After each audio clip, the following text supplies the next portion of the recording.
where it says God probably doesn't exist, so don't worry about it, something to that effect. And Yep, they I had saw that. T-shirts, and there was a picture of him with this hugely buxom, very attractive young girl standing next to him with this T-shirt on that fit tight as a glove that said the same thing across it, and he's standing there smiling with his arm around her, and I'm thinking, oh, so maybe Richard Dawkins' conscience just happens to be burning like a coal, you know. Sure. Uh, Trying to eliminate God from his consciousness by getting everybody else to stop thinking about talking about God. That's what atheists really want. They want everybody to shut up about God so it'll stop rotting their conscience. Yep. They got Hey, atheists. Snake. Oh, you see here? Okay. Hey, can you hear? Yep. Yeah. So did it weigh on your conscience, Neff, when you were caught looking at escorts online? Well, it would have if it had been, Just curious. maybe. It would have had it been, Okay. maybe. Not my business. I doubt the guys that photoshopped that stuff had any conscience Okay. about it. Yeah, bloody dogs. It's one day. Yeah, so that I mean that argument see really what things pisses happen me in their off life. because you're just accusing people of not being able to No, they're believe accusing things me on of it. things Hey, hold on. because they can't stand me. No, because you can't understand that someone would honestly have this position. You have to assign them like some motivation to avoid God. No, I just think it's silly. What am I accusing people of? Of wanting to not be accountable to God, of wanting to not feel guilty for not having a God. That's what you just said. Oh, I believe Well- that's the truth. I will to the day I die. Yeah, and that's a bad Snake. faith. That's engaging in the argument in bad faith. That's all No, I'm it's saying. just being honest. It's just being honest. Well, That's but assigning Snake, bad motivations to it instead of looking No, at the it's actual not argument. bad motivation. It's just That it's a so that's conclusion. not a bad motivation? It's a conclusion based on the evidence. Yeah, bullshit. All right. What's up, guys? Snake, hey man, Snake, you spend your whole life, that that there is no God, yet every day you think about it and argue against it, which I find, incredible. And you guys spend equally as much time arguing against evolution. It's because we have proof it's not true. And I have proof that yours is not true. Okay.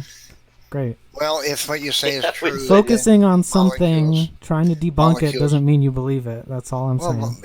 if what you're saying is true, then molecules bumping around have to be able to create logic gate controls and for genetic gene expression and semiotics, linguistics, and algorithms of DNA, and those are mental products. No, they're not. Chemical reactions can cause other chemical reactions to perform and can stop them. That's what Then, a basic logic gate is. You just said semiotics can be created by molecules. I did not say that. Okay, well, I said those were products That's of not mind. what I said at all. I said they're products of intelligence. Not necessarily. Well, yes, and there is no exception to that. Yeah, there are. Yeah, we've never produced one single cell. I mean, No, you think you think Aaron Ra and all your buddies, they got all these videos on abiogenesis, and that's exactly what they say. A bunch of chemicals somewhere in a puddle or under a deep sea vent. It's never been shown anywhere. Are you aware of this? Every component of it, and there have been cells that have been created that are, they grow, they self-replicate, and they have No. metabolic And activity. they weren't created. Yeah, it's called Juano. They created it more than 40 years ago. They're they- designed to reproduce by the information in the cell. No, they didn't. No, they didn't. There was that stuff that was taken from, anything that they've taken bits and pieces from other cells or bits of DNA and bits of this and stuck it in. No, and it's that's worked, not what and then Juano they say is. they've created something. That's Nope. basically what they've done. Yes, it is exactly Nope, what they've that's done. not what They haven't Juano created is. anything. That's not what Juano is. Nobody's ever created a living cell. No one's ever created it. No one's come close. If they had created it, the greatest Nobel Prize that was ever awarded would be awarded to them. Hmm. It's just there's no way. I mean, it'd be like, to work that out. Snake, can you it's explain never a been done, mechanism? Snake. I actually know someone who did. Snake, can you provide a mechanism for the creation Yeah. of information linguistics or algorithms from chemistry? You Taken said bits of information that were already there and rearranged it. Yeah, I already did. Certain chemicals can turn on and off other chemical reactions. And so they could. That's they not- created What that's what not experiment? what you're talking about. Yeah, what experiment are you referring to? Because Craig Venter produced a supposed artificial cell about 10, 15 years ago, but all he did was copy genomes that were all pre-existing. You can do those reactions in basic high school chemistry. You can make certain reactions go and stop with basic Are you high school kidding me? chemistry. Wait a minute. Wait. Oh, stop. High school chemistry produced artificial cells? That's not what I said, is it? What? Yeah. What What you reactions mean. are you talking about? Specifically. Even a basic acid-base reaction can start and stop a chemical reaction, especially Wow. if you add a buffer. Gee, that proves evolution. Oh, okay. Yeah.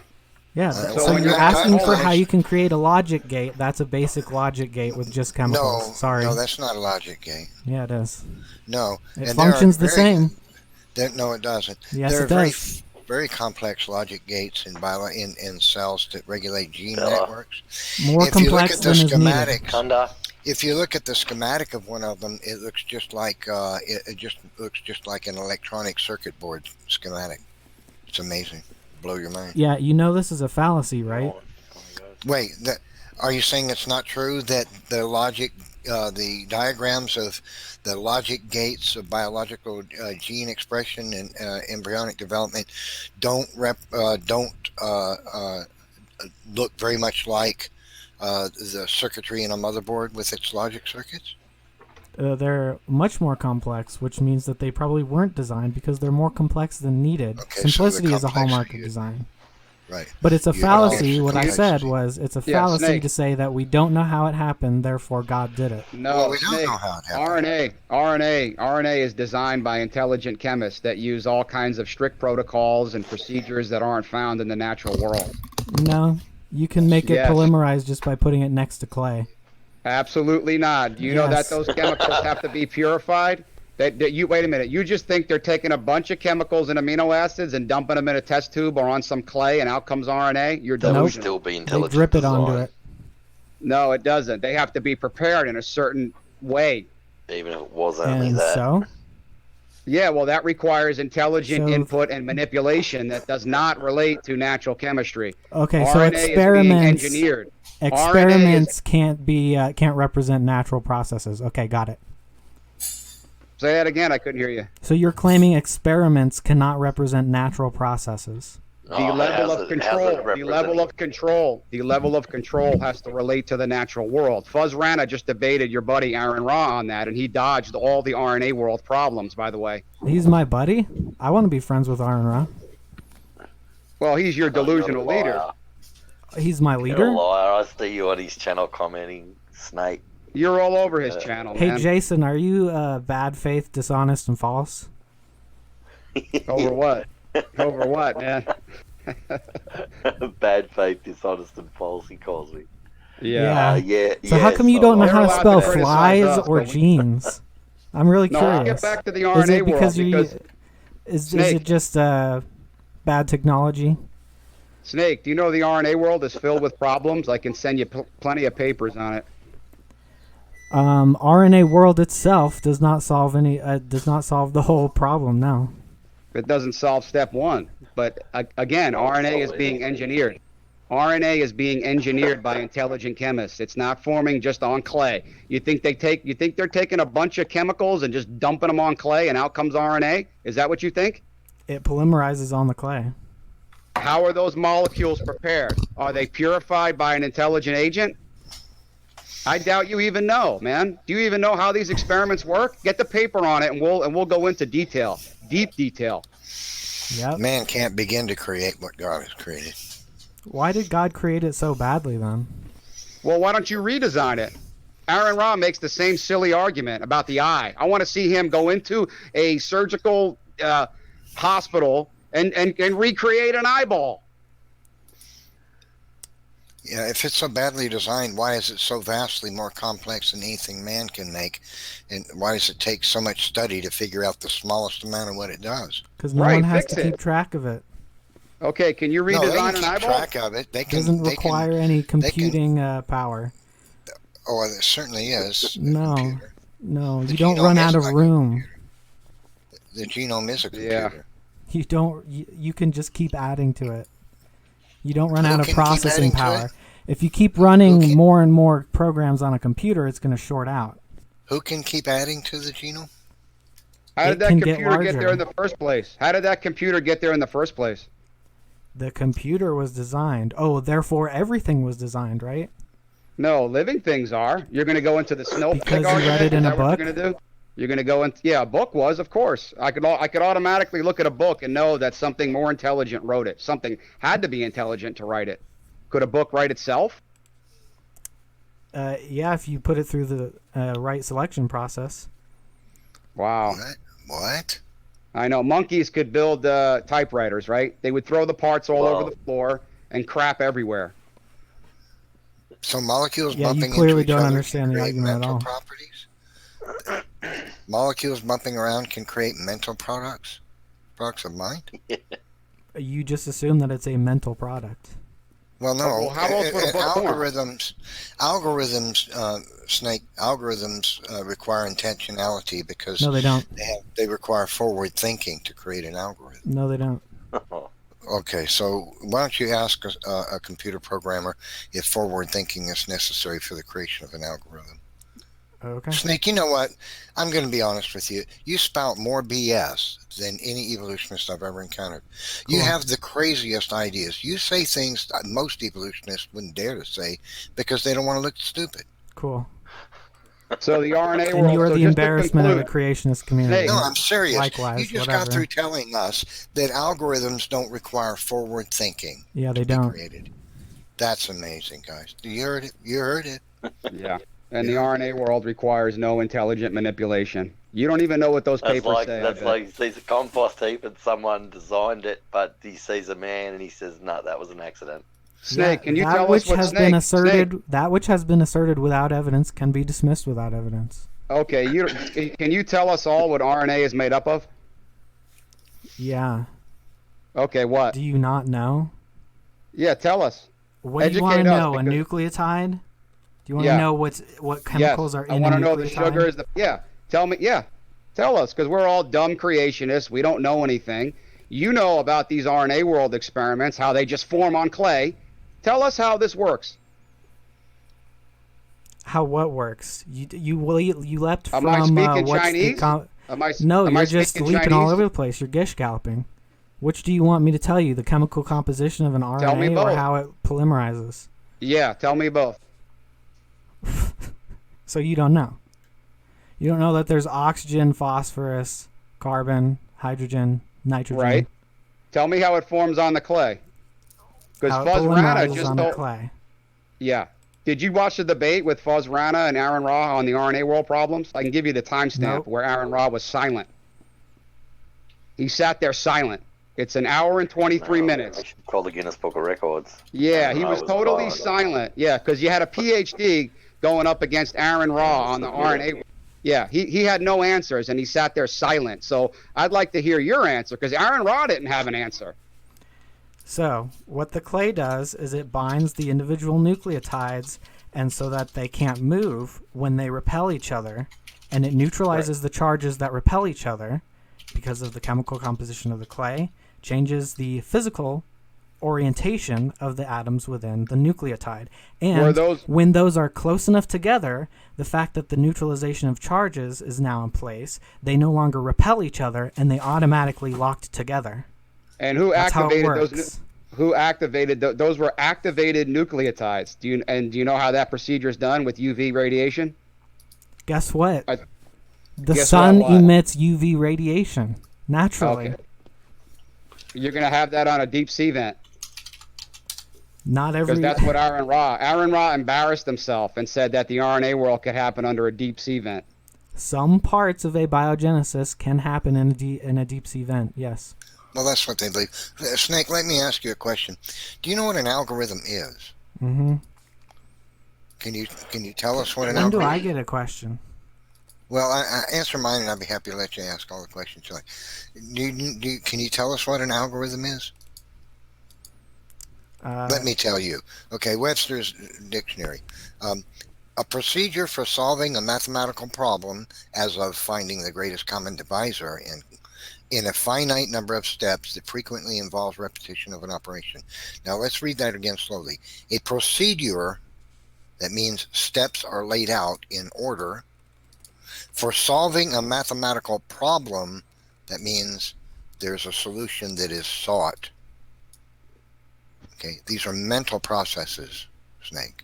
No, they're not. They're not. So if you want to define it as something that happens on a computer, fine, you're using the term wrong when you apply it to DNA. Well, I understand it as any process that can perform calculations or can be described with calculations. You do realize that every computer program in the world would laugh at you if you said this, right? Here's the definition of procedure. You realize that most scientists in the world are laughing at you currently and have been for decades, right? A particular way of accomplishing something, or of acting. Accomplishment, to accomplish something. Okay, so something can't be accomplished by nature? Snake, hold on.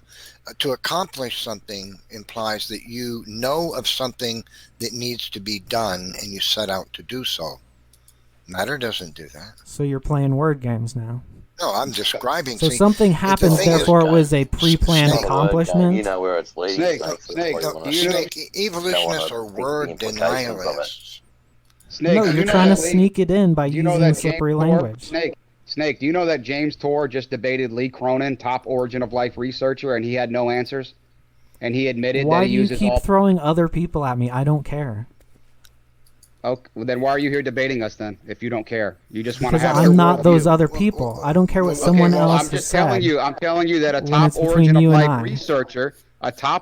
life researcher, because you're saying we're so unscientific and ignorant, a top origin of life researcher just debated James Tour, and he admitted all the problems with the RNA world and how he uses all manipulated controlled conditions, purified reagents. None of that is found on an early Earth. So I have to take your word for how that debate went down when you can't even I can't watch it right now. When you can't even represent evolution correctly. So I have to take your word on that. No. Well, we were just discussing abiogenesis, first of all. We were talking about the origin of life, and you were saying how we were so unscientific, and I'm telling you that a top origin of life researcher admitted to James Tour, by the way, he believes in God. He's a moron to you, I know. But he admitted to James Tour that the origin of life in the RNA world is filled with many problems. I suggest you watch that debate because they get into real details about how they're preparing these molecules for this RNA that you think can just form. I'm just saying, of course you're going to say that your side destroyed the other side that you don't like. So no, sorry if I don't just take your word for it. No. I haven't read anything out of the Bible. I'm not trying to make you a Christian. I'm trying to get you to see that there's problems, serious problems. And a top origin of life researcher, this is recent, this was 2 months ago, he is admitting that his experiments are very highly controlled, contrived, and they do not relate to the natural world. So if you think RNA is just going to form on clay, which is what you think, please go watch that video because you're completely wrong. And then we've ran the experiments that show it happens. So. Through manipulation. Are you listening? Are you? You don't want to listen. You don't want to listen because you haven't described any specifics so far. I have. Well, you're the one saying we're so unscientific when I'm trying to tell you that the experiments that you think can happen naturally, they can't. Except they've shown that. So through intelligent guidance, not through prebiotic conditions. Do you Every realize experiment is intelligently guided to replicate nature and to eliminate variables. No, that's where you're way off, buddy. Variables. Imitate nature. What nature okay, would stop have right been there, way back Snake. then. Snake, they are controlling temperatures. They are purifying chemicals. They are using strict protocols and procedures that do not relate to the natural world. Do you know why? Lee Cronin admits this. Do you know why they test things at a certain temperature? Okay, but they have to. The level of control has to relate to the natural world. Whether or not they can produce a cell, that's fine. Craig Venter you can manipulate pre-existing genetic information.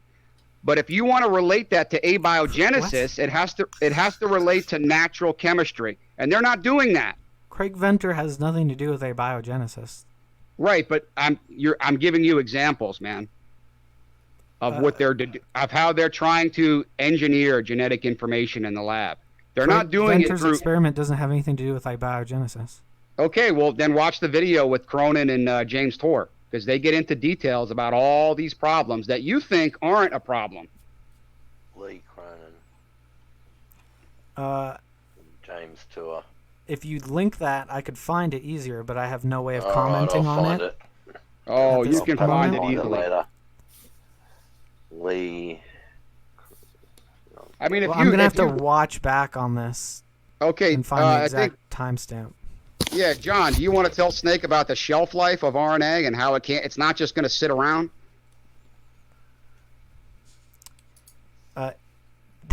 They make more of them. Give me just a second. I'm reading through a paper right now on the whole. I'm trying to find this section about the whole stupidity of the RNA clay problem. Yeah. Give me a second. I mean, if you Googled right now RNA world problems, I mean, about like 100 things would come up. RNA is highly unstable. Highly unstable. It's not, it's filled with problems. But I know, you just dump it on clay and out comes RNA. I know. Well, this is the guy that says algorithms don't require forward thinking, yo. Well, nothing does. I don't know why abiogenesis isn't a fact. I mean, they should just take all these chemicals and dump them in a test tube and out comes this primitive cell. Why can't they do it? Okay, so are you going to say, so before we landed on the moon, are you going to say, well, why haven't they landed on the moon yet? How did they get to the moon with designed crafts? You think they just walked there? What I'm saying is, And why how are did you they get saying there? something Wait is a minute. How did impossible they get to the moon? Hang on. They when created it's mostly they figured out? created functions with intent. Right. Okay, so Yeah. how do you know that there is intent in the creation of life? Did we get to the moon without intelligence? That's not at all what I used the analogy for, but whatever. Well, I mean, you got to design a space shuttle to go to the moon, Snake. So yeah, but what I'm saying is, you're sitting there saying that would be like saying you can never go to the moon right when they're finishing the shuttle to go to the moon. No, that's not what I'm saying. I didn't say that at all. Even if they started the first step of designing a space shuttle, it would require an engineer and lots of designers, just like I gave the other night. So you don't get the Alien. analogy at all. What? Okay, does the first primitive airplane require a designer? It The didn't even get off analogy the was ground. not about intelligence versus natural selection. Okay, so how would we get to the moon? By flapping our arms? The analogy had nothing to do with whether something was intelligently designed or not. It had to do with whether a theory was complete or not, and saying that it's impossible before the fact. Oh, it'll never be impossible to you. You'll just push it you'll push abiogenesis to another universe. Oh, if they proved it couldn't happen in this universe, you know what you would say? It happened in some other universe. No. Oh, you wouldn't? No, but I wonder how you could prove it's not possible. Prove that it is possible under prebiotic conditions. That's what we're trying to do. And, And we've gotten a long way there. No, a long way there. Wow. Okay, you're not even close. Billions of years, hundreds of billions of years away. Yeah. You don't want to admit any of the problems with the RNA world. And one of the problems, I'm going to read with abiogenesis is that whatever they imagine could have been evolving is going to break down billions of times faster than it could evolve. So Right. anything that you imagine evolved, and while it's waiting for the next component to be interdependent with, it's going to degrade into nothing millions of years before the next part. Then Right. the next part comes along and says, "Hey, wait a minute, where'd the other guy go?" Right. Because So in a protected laboratory environment, yeah, I would agree with you, Snake. We can engineer things. Would that relate out in nature? No, never. But I know. All right, Yeah. I'm going to read a. You have to bear with me for a minute, 'cause I'm going to read a long piece from a paper. Go ahead. In evolution science, we, operative word, say that environmental selection favors the fittest small groups. But selection is still the key factor, not chance and necessity. If physiodynamics sets the switches would either be set randomly by heat, agitation, or they would be set by force, relationships, and constants. Neither chance nor necessity, nor any combination of the two, can program. Chance produces only noise and junk code. Law would set all of the switches the same way. Configurable switches must be set using choice with intent if computational halting is expected. Nucleic acid can spontaneously form without purpose, such as a polyhydrocene forming by physiochemical law on a Montmorillonite clay template surface. But the latter is a classic example of all the switches being set the same way when law is involved. A poly something or other is nucleic acid, but it can't program anything. It can't relay any information because all of the four-way switches have been set the same way, by law. What so many fail to realize is that RNA and DNA are nothing but ordinary physical molecules that have the potential of being used for information retention only through selection of each nucleotide. It is the sequence of particular nitrogen-based selections that accounts for any information retention in a nucleic acid molecule, not the largely inert DNA itself.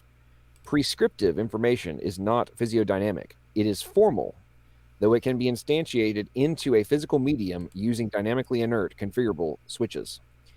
RNA can form spontaneous in aqueous solution, but such strings are stochastic ensembles, random strings of nucleotides. As such, they too contain no prescriptive information. They are like linguistic gibberish. They are garbage in, garbage out. Computer code, pure software bugs. This can go on for a while, but in multiple aspects, one that addressed the, by the way, that's from the head of a Origin of Life Research Institute. The one, it's directly addressing the problem of the inability for the syntax to form, even if the RNA forms on clay, and will not result in the semantics and the intent of the information, because by itself, just because the medium exists, does not mean that the information is contained in it. And that is the entire point, and that's the ultimate conundrum and the ultimate question in abiogenesis as well as evolution itself, because you are requiring an inert substance to gain new information that is prescriptive information into the physical medium. And that is the entire point, and that is what you, Snake, avoid at all costs, is that the chemical reactions that are occurring and the chemical compounds are not the information that is being executed. They are the medium. And that is the foundational problem in all of Origin of Life research, and is freely admitted by Origin of Life researchers on a regular basis. So I don't understand why you so categorically attempt to avoid this and act like it is not a relevant question when the guys doing the research publicly state that it is a significant problem and is not just it can't just be accounted for by random chemical reactions. So if someone says it's a problem, we don't know how to create enough thrust to get to the moon, that means that's debunked forever and always? Let me read a portion of this again. What so many fail to realize is that RNA and DNA are nothing but ordinary physical molecules that have the potential of being used for information retention only through selection of each nucleotide. It is the sequencing of particular nitrogen-based selections that account for any information retention in a nucleic acid molecule, not the largely inert DNA itself. Prescriptive information is not physiodynamic. Wait, need my glasses. It is formal, though it can be instantiated into a physical medium using dynamically inert configurable switches. Okay, are you not comprehending what is being stated there?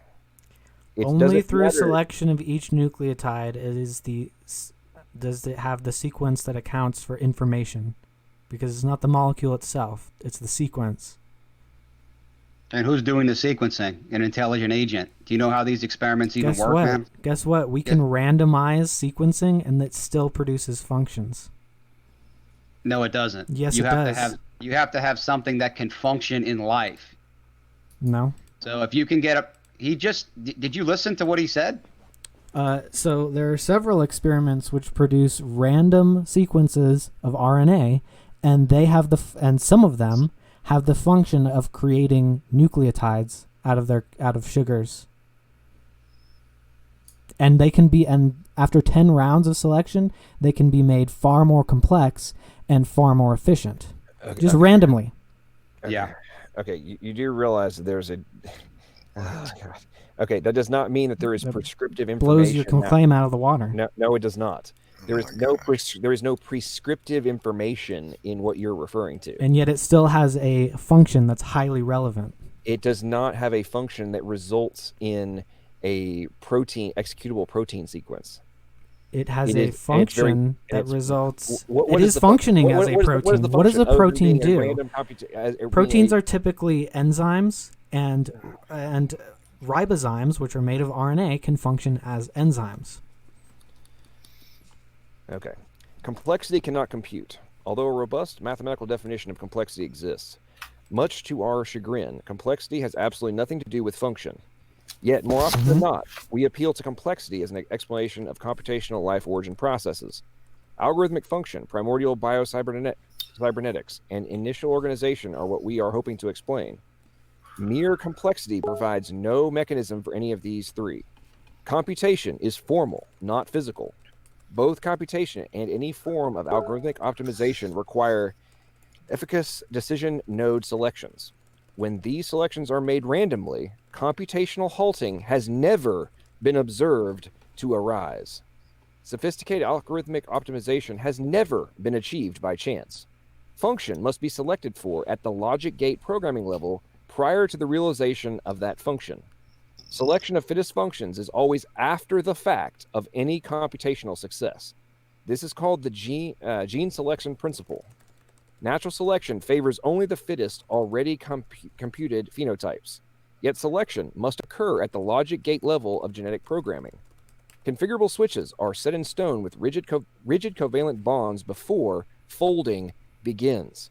Three-dimensional conformation of molecular machines is largely determined by the minimum free energy sink of primary structure folding. The primary structure of any protein or sRNA is the already covalently bound sequence of particular monomers that serve as configurable switch settings. That completely eviscerates your entire argument. No, it doesn't. Mere complexity doesn't provide explanation for anything, including intelligent design. Anything that you are... I'm not even talking about intelligent design. We're talking about the... Sum it up in your own words, what you think that means. How come the RNA world hasn't led to anything, man? You have a bunch of hypotheses here that never go anywhere. It has. Snake, it's led to the discovery of functions of ribozymes and things like that. Snake, let me share something with you. That's a bunch of manipulated garbage. No, it's actually randomly sequenced and has a function anyway.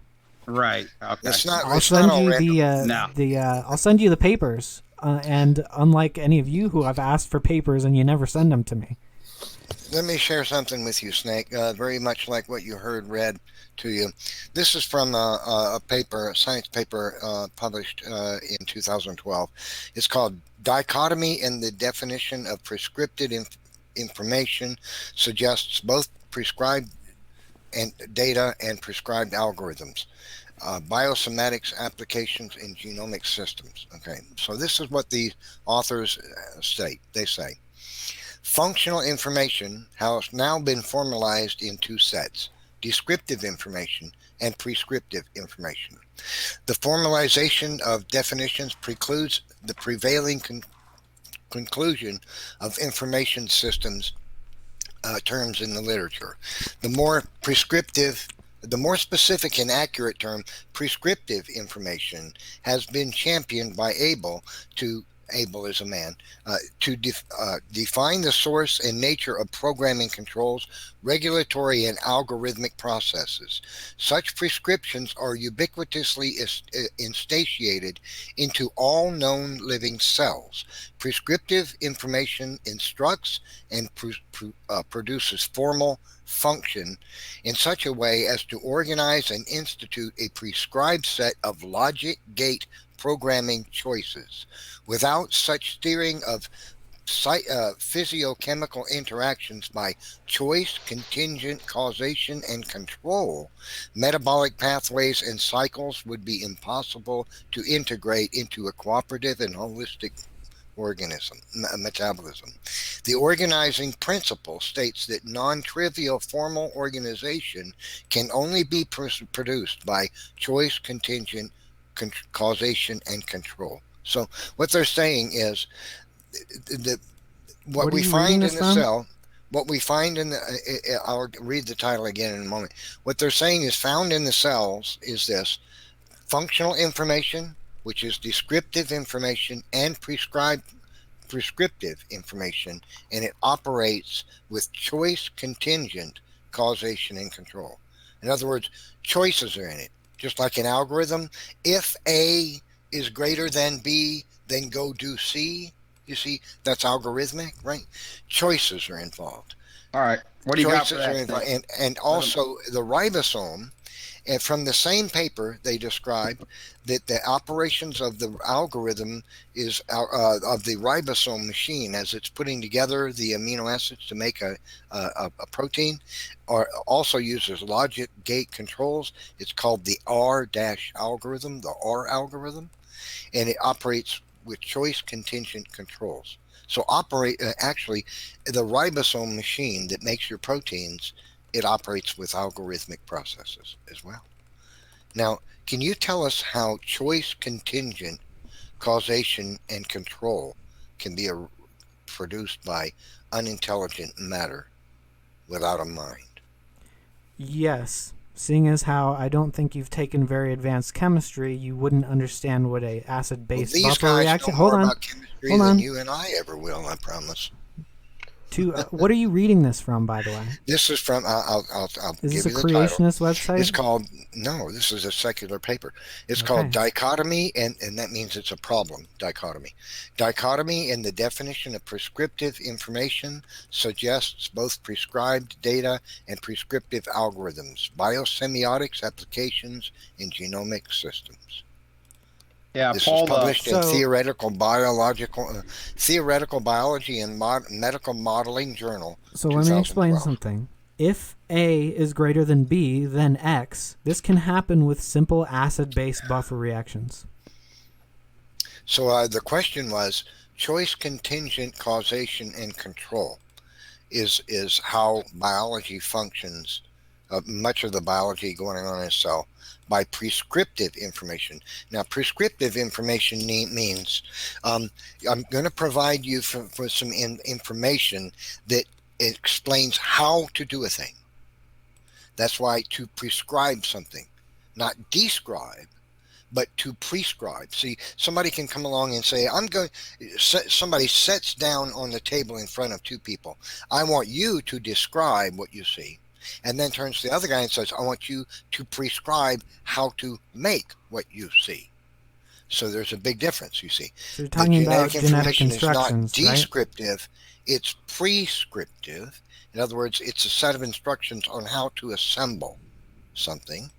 And it operates with choice contingent. That means depends upon choice making. Choice contingent, control and causation. Choices are necessary. Yeah, Paul Davies says the same thing about the RNA world, that all the experiments are highly controlled and contrived. But Snake just believes that, you can take a bunch of chemicals and acids and reactions and throw them on clay, and out is going to come RNA. That's not highly controlled, is it? The RNA world experiments are highly controlled. Do you know why they are? Why there's a control in an experiment? If it doesn't relate to the early Earth, it's useless, man. You can engineer this stuff, that's fine. But if you want it to relate to if So if you we- wanted to relate, hold on, if you wanted to relate to abiogenesis, you got to remove the level of controls. You can't have controlled temperatures. You can't have purified chemicals.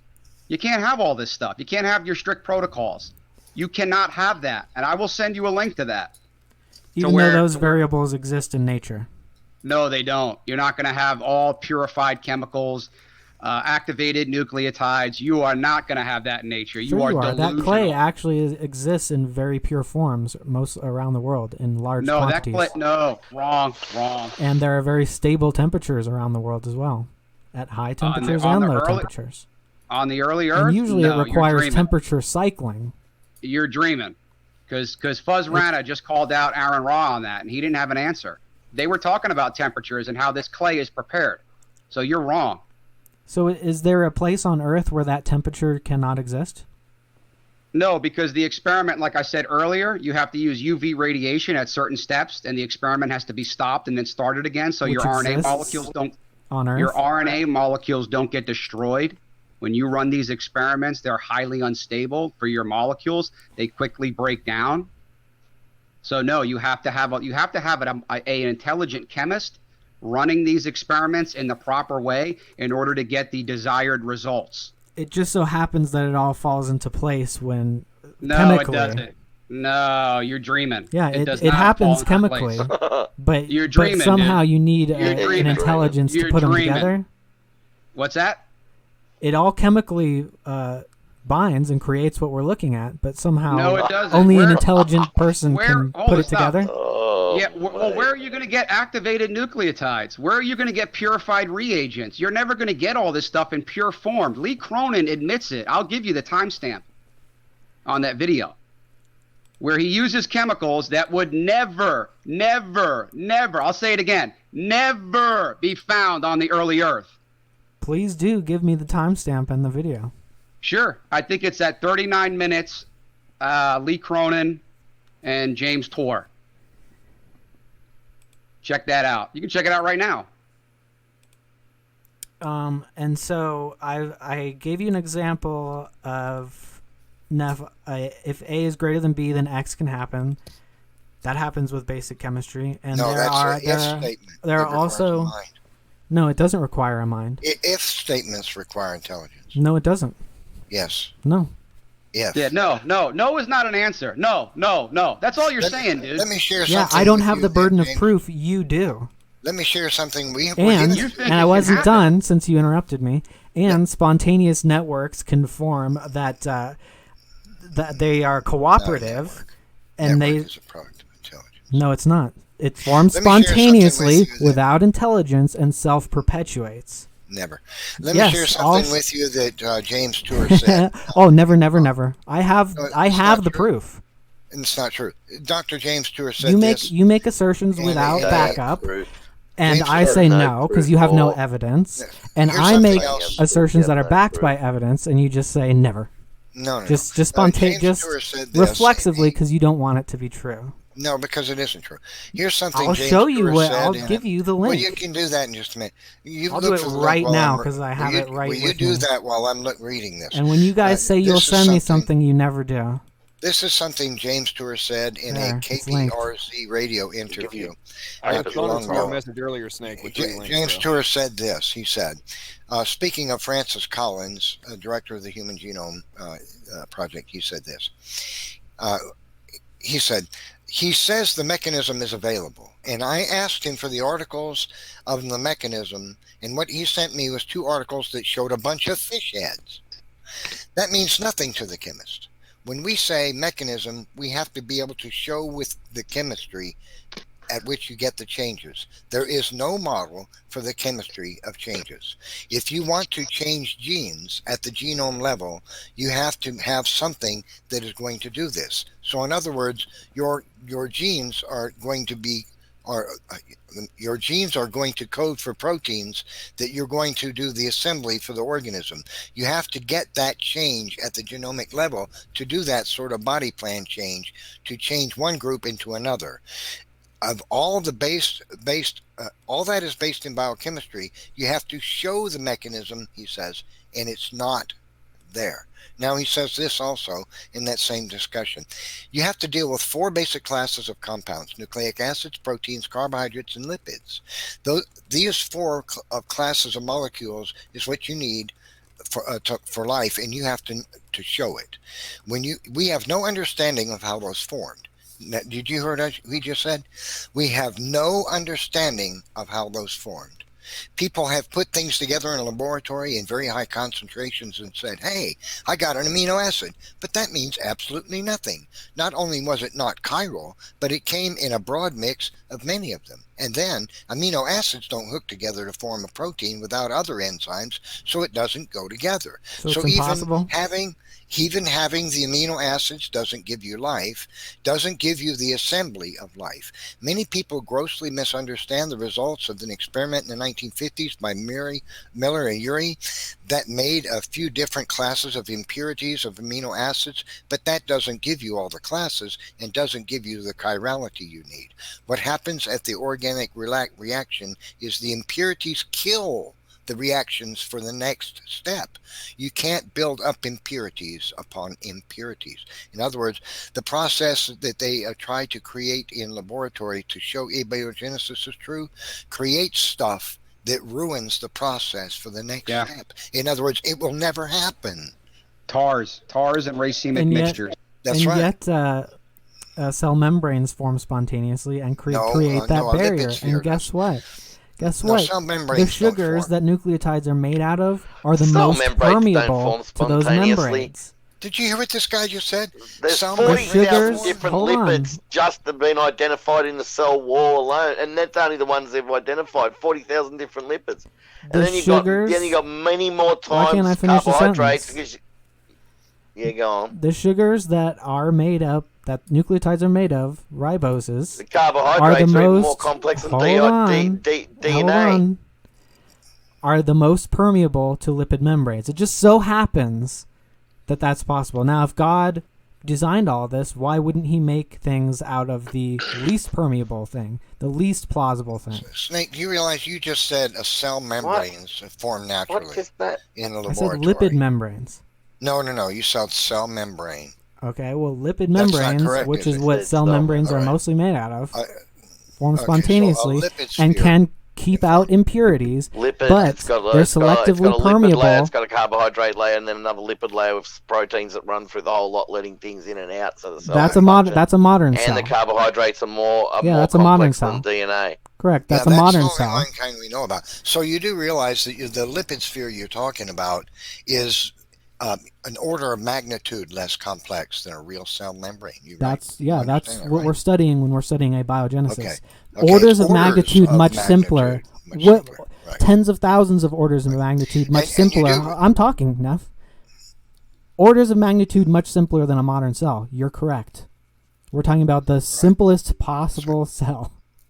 Which they can't produce, and then which they haven't brought to life. They've never produced any sort of primitive cell under prebiotic conditions. You're deluded. They've got the most primitive cell they can find and knocked as much out of it as they can, and they still just get nothing. There's nothing. Every evolution experiment they do is a primitive cell. It's not. It doesn't have genetic material. They just get a genetically hobbled cell that's really sick. I can make a bubble with some soap and a rubber band, man. Yeah, so you said that there's a problem with impurities. The lipid layer keeps impurities out and is selectively permeable to the exact chemicals that are needed to create genetic material. Just so happens. That's not what James Tour and Lee Cronin doesn't even say that. You got to watch that whole video because it's on YouTube. All right. Yeah. They're nowhere near making life. Nowhere close. Snake, you're really good. A lot of them say they're really close, and they've produced really close things to living cells. Snake, that's not true either. Yeah, Snake, look up the Jiwanu. Snake, you've got this habit of Jiwanu is the closest thing there is. Things into La La Land that are just not true. You exaggerate things into the most outrageous claims. Okay, so drawings on a wall means that they actually existed with humans, but that's not an exaggeration, is it, Neff? No. No, when somebody draws what they see, no. Okay, so unicorns exist because they've drawn pictures of unicorns. Show me pictures of Manticores things. exist. Ogres exist. All right, So well, hold on. uni just means it's one horn. It's a So- one-horn creature. You Yeah, know I what I showed mean that. by Doesn't say that. anything in the Bible about So unicorns having anything- wings. So anything that's been Did- drawn or depicted Snake. exists. Snake, is what did you're I saying. show pictures of unicorns? All right, let's You're go back saying to if Right. it Abraham exists, Genesis. if it has No, been he didn't. depicted, that means Yeah. they saw it. No, as a dinosaur, not a unicorn. Yeah, Snake. What But are they that's not putting an in these lipids? exaggeration. Snake. What are they inserting into these lipids? And why don't they come alive? Why is no protocell considered life? There's one that's debatably alive. It's called G1. No. Yeah, Not a lot. yeah. They- It And has if it is, the. they've used it has they've used metabolism, genetic it has material growth. from already living. It multiplies Yeah. by itself. It has metabolism and it grows. Well, they've used already genetic material from some other creature. No, they They've didn't. just taken Nope, the that's- genome and then nope. switched it over in between. You have no its idea what skin you're talking bag or- about. You don't know what G1 is. No, I don't know. Nope. I don't believe it. It's Okay, just- look it up. Yeah, Look it well, up. you I'll can link it. send the Abiogenesis- paper yeah, and I'll Snake, look at abio- it, It but le- it's- Yeah. G1 like, used abiogenesis no is not a pre-existing fact. material. Yeah, abiogenesis is not a fact. I know. I know you think it's going to be proven tomorrow. I didn't but say they're it nowhere- was. They're nowhere close. I didn't say it was. Okay, next week. Okay, guys, I want to show you something real quick, and just to show that this Snake is he still here? Yeah, Snake, I want you to look at something. I'm trying Yeah. to share my screen. I What's, wonder if you can what- see it. I want Yeah, to what's show your you. real name, by the way? All you atheists hide behind all these ridiculous names. Like, what is your real name, dude? Mine's Tony. What about Aaron Ra? What's his real name? Grow up. He changed it to Aaron Ra. That's his legal name. Oh, wow. Okay. That's what what was he his real goes name? by. Yeah. What's your name? Snake Plissken? Everyone here already knows that, except for you. Yeah. And I think I- it's been think- said in this stream. I know. I don't know. I think it's someone has a I use Tyler. my real name. I Taylor. know Jason doesn't know it. He's close. He's a Tyler. No, Oh, okay. close. He's Very a Tyler. close. He's a Taylor. Yes, He's a Taylor. Uh-huh. Yes, he's Okay. a Taylor from a. Yeah, that's it. you got it. I got it now. He's Thanks, a fish Tyler. from the Snake. ocean. He's a Taylor. You got That's it. proof of fish to humans evolution because he's a Taylor from the I'm ocean. trying to screen Taylor share fish. something, but it's not showing up, is it? You guys aren't seeing it, are you? No, I think Praise has must have screen share turned off. I tried to share earlier too. Oh, you did? So Hang do you on. still think let I'm me hiding refresh it. behind a pseudonym? No, can't see it. Or perhaps people just come up with names for their channels like He must have Nephilim screen Free share or turned on. Logical Plausible Probable or Standing for Truth. No one knows his name. Everybody knows my name. Dude, my name is literally in my about description. I don't- and, No, I I've said know. I've said my Snake, name are you multiple going to times watch in the videos. debate with James I'm Tor? saying, yeah, I'm saying people have pseudonyms for their channels. It's not mind blowing to Tony. Yeah, I just used Tony, but that's cool. Mm-hmm. Whatever makes you happy. So So algorithms don't require forward thinking. A lipid sphere proves abiogenesis. What else we got, Snake? What else you believe? what are you working on? I'm just pointing out some of the bizarre things you believe. Are we still Or- waiting or- for you to or- put or claim. the screen share? Well, I can't. It looks like the Praise has stepped away from his computer and he's controlling the thing. So he's turned off screen share. I can't do it, it looks like. All right. So While I have the opportunity, I would like to ask Jason a couple of questions. Uh-huh. Okay, so you want to talk about orphan genes for a second? Not really. Why not? Yeah, why don't you tell us? Is that yeah, why don't because you I tell, schooled you on them Bloody already? orphan genes again. Yeah, why don't you tell us why Here we go. abiogenesis hasn't been proven? I Why- really want why to talk can't to they prove it? Jason because he claims that the orphan gene Drosophila studies only look at gene losses. Yeah. And I really wanted the opportunity to talk to that with him on an accountable format. orphan runs genes away don't every support time I- creation in the evolution. comments. They make an argument against it. What's that? Orphan genes don't support evolution. They make an argument against it. Yeah, they do.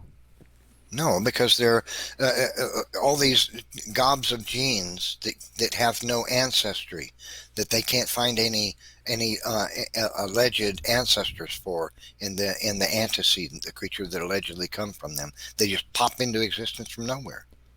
No. If you know, So and so they don't. There's no evolutionary path to them. They're just there. yeah, And there so is. You know, mutations no, can that's what cause an new orphan genes to gene arise. is. No. Mutations So don't do so anything. if Is. so if a family level They don't defines have a a kind, clue. as Jason says, then all of the Drosophila species are in the same Could have family. been many different flies on the ark. Who knows? We don't know when Yeah, insects dude, were there. dude, We did you don't know look- anything about that. Did you look up the species of flies that were in that study? They're all in the same family. They're all in the same genus, actually. Yeah, I know that. So that but means that this is all just- of the orphan genes within them must have been This is- evolved, because they're all related, and How yet you there know are they're gains related? and losses is a within them. subject that's better. That Also, Matt's better at. Apes and I'm humans are not- in the same family. So do you still believe that? No, they're not. Yes, they are. How are apes and Hominidae humans is in the same family. The family How level much bigger? How taxon. much larger is the ape genome? How much larger is You the ape said- genome than the human genome? You said creationists larger? believe the family level defines a kind. How much? Mate, go and have a look at barcoding. Go and have a look at an ape. Go and have a look at Oh, Denisovan, you want to talk about Neanderthal, and barcoding? human barcoding. So Have a look at have a look Yeah, at so barcoding, when and then you- put an ape up against those three. yeah, Then a when you Soviet actually use the Neanderthal right and, one, and human and the current humans and then put an ape up against it and see. I'm going completely to different. I'm going to link you a video where it shows the actual barcoding of a gorilla versus a human, and they're virtually identical. Correcting raw I mats don't know, made up whatever BS. study that they've manipulated in whatever way. No, it's just the gene. It's just manipulated rubbish. We'll look at it. We'll look Snake- at it and we'll refute Snake, it did later. you You say- give us Did give you us say the paper they? and we'll refute it. Snake, did you say that they know that the precursors to the orphan genes, they can show that they evolved from other genes? Is that what you're saying? I want to make sure I understand what you're saying. Yes, there are mechanisms which cause new genes to arise. No, I'm talking about the orphan genes, which seem to pop into existence in all these species that they don't have ancestry for. They can't find where they came from in the previous creature that allegedly evolved from. That's the definition of an orphan gene. Right. Okay. So you seem to have been saying they knew where they come from. They know how one can form. They don't know exactly which components they're made out of, like which Okay. region of the How does chromosome. because There are things how do called new genes transposable. form? There are things called transposable elements which insert parts from other genes into genes on totally different places on the chromosome, which means that it's hard to track where they came from. So Because it creates how a does totally new functional- sequence. How does a new functional gene come into existence? Well, as we see, I mean, most genes, if they have a start and stop codon, they have some kind of chemical function. But we've seen multiple times where random sequences can produce relevant functions. And we see many What? times where How? random changes What? can create... Wait. Back up. You said we've observed new functional genes to arise? Mm-hmm. What? Can you cite an example? Because I'm calling BS on that. I'm sure you know what the citrate enzyme was in the Lenski It's not a experiment. new functional gene. Yes, it is. Okay. Snake, No. can I just give you Snake, not. can I give Yes, Snake, it No, is. it's an It already is a existing new gene with a new function. No, it's not a new gene. It is. No. It's no. a new sequence no, that has no, changed its it's sequence due not. to mutation, random No, mutation. it's not a new gene. It's a mutation that turned a gene on or off. It's No. not a It's new an gene. epigenetic regulation. No, Yeah, it's a it's new not sequence. a new gene. It's a new sequence. Well, that's Snake. epigenetic. That's No, a it's not genetic epigenetics. factor. It's a That's change not in right. sequence. No, I mean not epigenetic. That's genetic regulation. Hey, I just want to give one quote, guys. I got one last quote and I'm Yeah. done for the night, okay? I got one last quote and I'm done, okay? Goodness. Okay. man. Snake, Yep. you say that we're not current to, the chemistry and what's going on today with origin of life research. I'm going to give you a quote from last year from Paul Davies. When did He's I a say you're not physicist. current? Okay, well, I'm just going to give I'm you sure one quote read here. Stuff. Yeah, we do. And James Tour is one of the most cited chemists in the world, by the way. So he's up there. But this is from Paul Davies. This is what he had to say about the RNA world. He said the so-called RNA world theory falls into this category.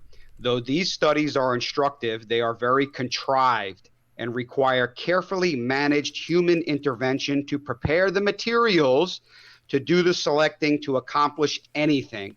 Relevance to the natural world is far from obvious. Paul Davies, The Demon in the Machine. So like I said, these RNA world experiments that you think are so natural, these RNA world experiments that you think are so natural couldn't be further from the truth, man. These are highly controlled, carefully controlled, manipulated conditions that have no relevance to the early Earth. So you're way off. And you can look up that quote, by the way. And James Tour, one of the most cited chemists in the world, has a very similar quote with the RNA world problems. So you don't know what you're talking about, man. Yeah, I'm sure that quote mine isn't out of context at all. It's But not. there's Look it up. but again, like I said, there's a reason that we isolate the variables How can in it be out of experiments. context? It's Okay, not out well of then it's context. not. It's not going to relate to the natural world. You The can do that. experiment- That's The experiment is just proving that it can chemically happen. okay. So then it doesn't relate to abiogenesis then. That's Yes, right. it does. It proves No, it that this doesn't. this Are you chemical deaf? reaction can happen. Yeah. Are you deaf or just dense? And you don't know more than Paul Davies, so don't even, dude. Don't even try. Yeah. Okay. Yeah. Look up that quote, Yeah, by the way. That was It not pulled seems out like of you don't context. understand what an experiment. After all, It's he just constructed claimed that. for. Are you? Yeah. He I just just cited this, explained to you. How many Hold on, experiments stop, have you stop. done? I just explained to you. Have you how ever these experiments. Have you ever wrote a lab report? No, I'm not a PhD chemist, and neither are you. Yeah, and I've written many lab reports. These experiments are clearly showing that they're manipulated and they do not relate to the natural world. So what don't you get? I can study how the pH buffer in blood works, but I don't have to have someone's vein out in the lab in front of me. I can study just the isolated variables. Right, and I'm telling you that what's required for RNA is not going to be available on the early Earth. It's not going to be there. We have isolate individual steps one at a time. Right, by In an the natural intelligent world, chemist. it's going to be happening all around, and I'll give you a oceans lot filled less with often. RNA. That's Okay, you're gonna. philosophy, not science. You're talking Yeah, about. speculation. I mean, you make it sound like abiogenesis is going to be proven tomorrow, and you are way off. They are nowhere near it. No, I never said that. Eugene Koonin said back in 2011. He said the origin of life field is a failure. Great. Yeah. So just run the same tired old experiments, show the same manipulated garbage year after year so you can get your grant money that leads to nothing. But I know next year. Money for nothing.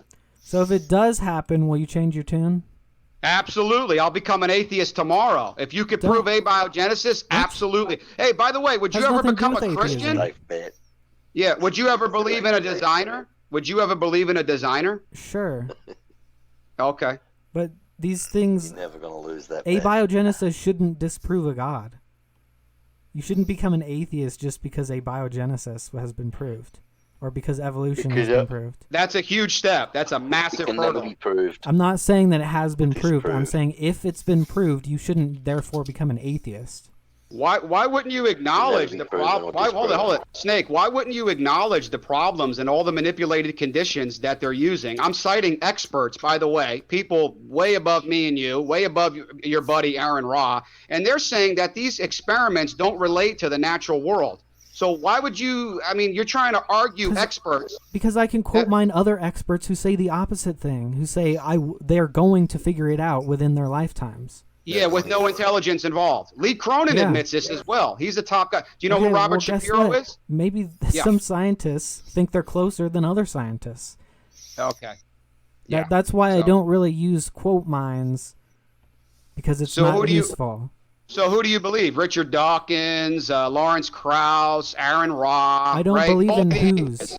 I don't believe in a who. I disagree with all of them on certain things. Well, I believe I'm what they giving can you show. quote. Okay, well, we got experts saying that it's not working under natural conditions. So you got to come up with something new, buddy. Even the Well, that's quite a evolutionist stretch. scientists themselves acknowledge that the experiments they've been running for 30 years to try to prove proteins can arise used environments unlike any the Earth has ever had. Exactly. One of the hardcore butt-kicking facts that have been discovered in the last 25, 30 years is that the Earth's earliest environment that they can detect had with plenty of oxygen and water. That sounds awful like biblical creation to me. Well, just a designer. It's going to require a mind to get all these chemicals just right. But Snake thinks they can just form. Well, Snake also It's been said shown that the chemical the reaction cytochrome can C occur. gene is something that was observed to arise, and then when I pressed him on it, he admitted it was a mutation to a change to a gene that caused it to turn on. That's what all evolution is. It's a mutation to an existing gene. No. Yes. Genes don't come out of nowhere. Evolution has to explain the gene's arisal. We don't. Nobody's Mutation ever selection observed mechanism. new functional gene to arise. Yes, they have. Never. Yes. Yeah.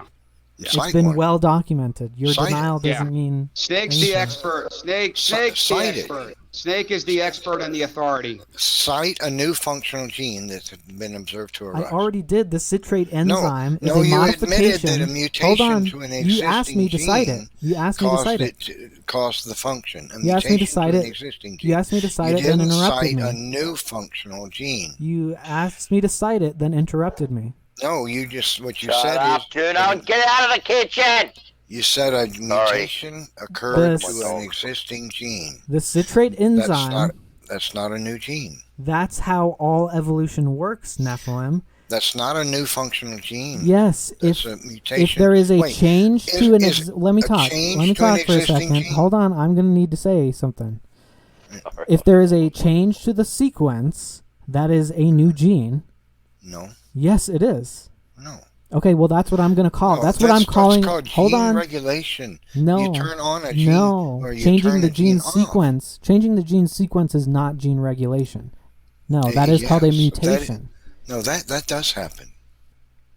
Changing the gene sequence is a The mutation, gene and did if you not come change, into existence. if you change the sequence and it changes the function, that is what I am labeling and what the scientific community labels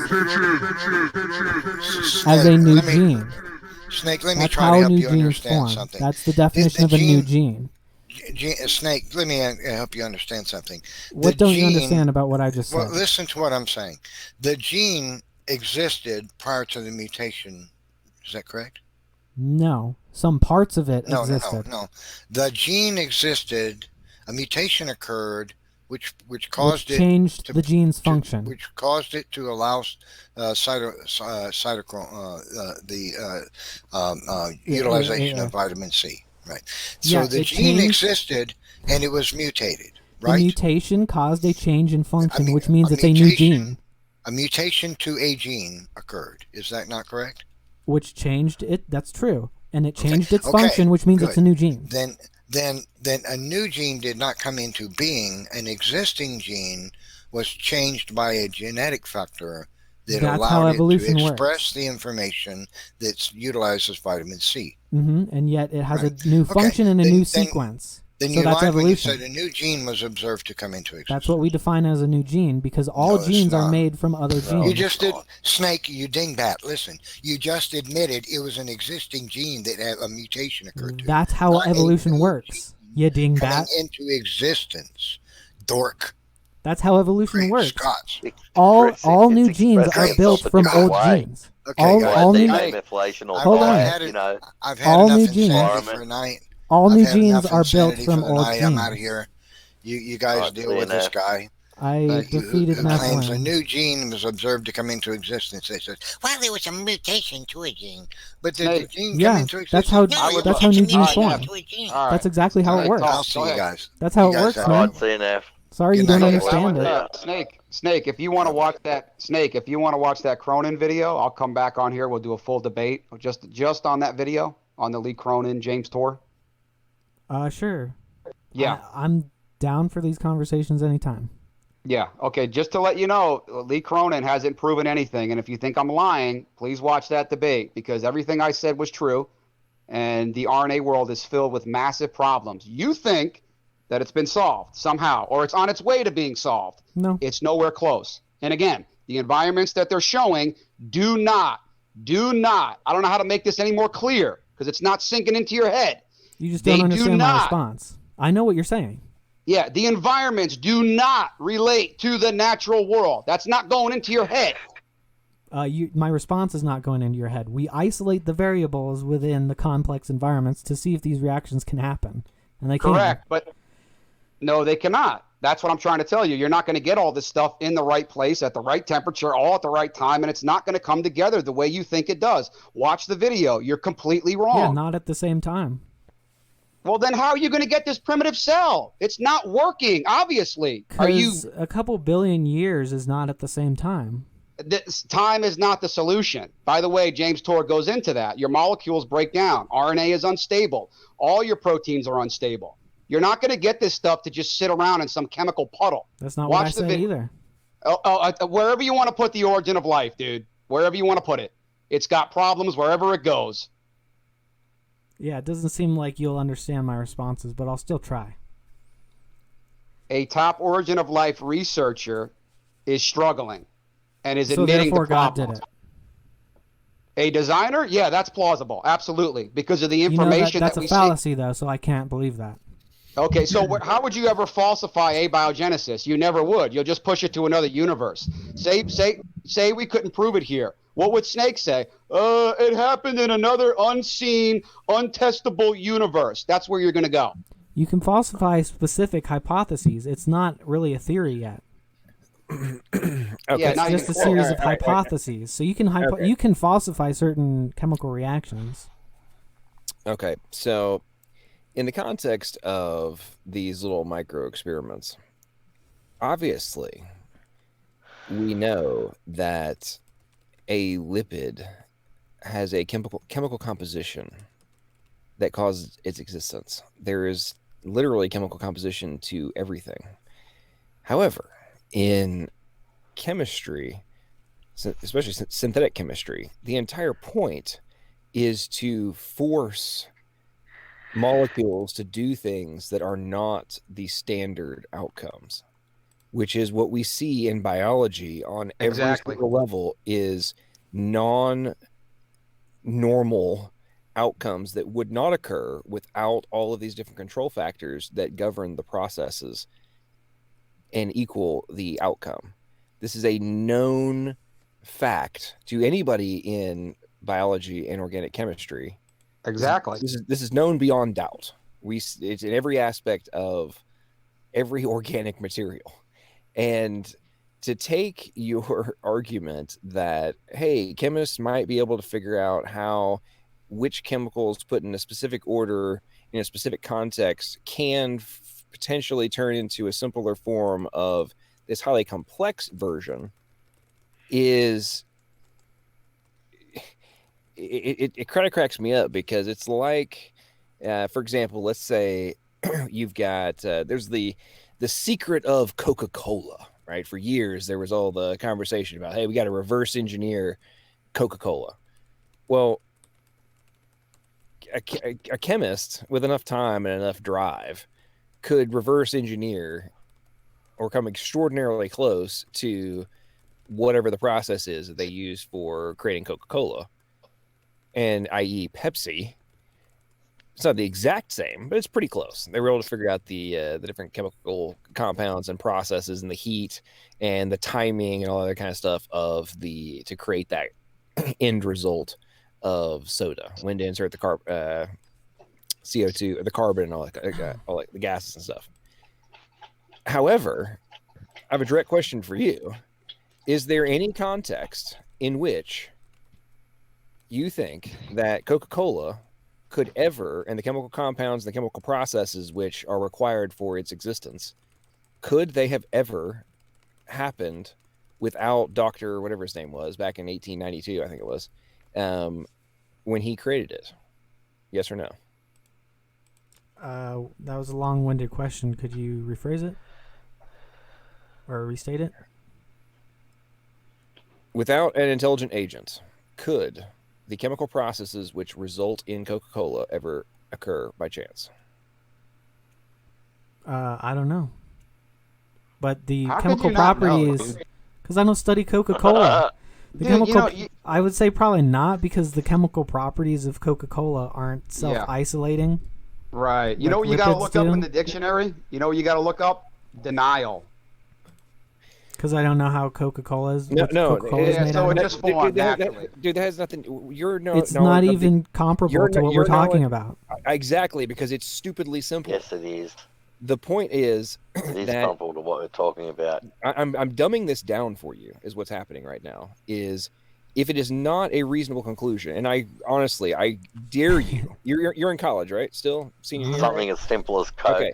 Can't form by I itself. literally dare you to call any professor in the chemistry department and ask them if they think, which ironically all these are organic compounds would have to exist for the Coca-Cola to come into existence, but assuming all of those variables already existed, ask them if they think it is even why would you even ask me this question if they think that Coca-Cola could form itself by chance, even if you stuck all of the compounds needed in the same room, but there was no intelligent agent to do the process. Yeah, this is a stupid example. If Coke factories could be shown to self-assemble, then I would say Coke can form on its own.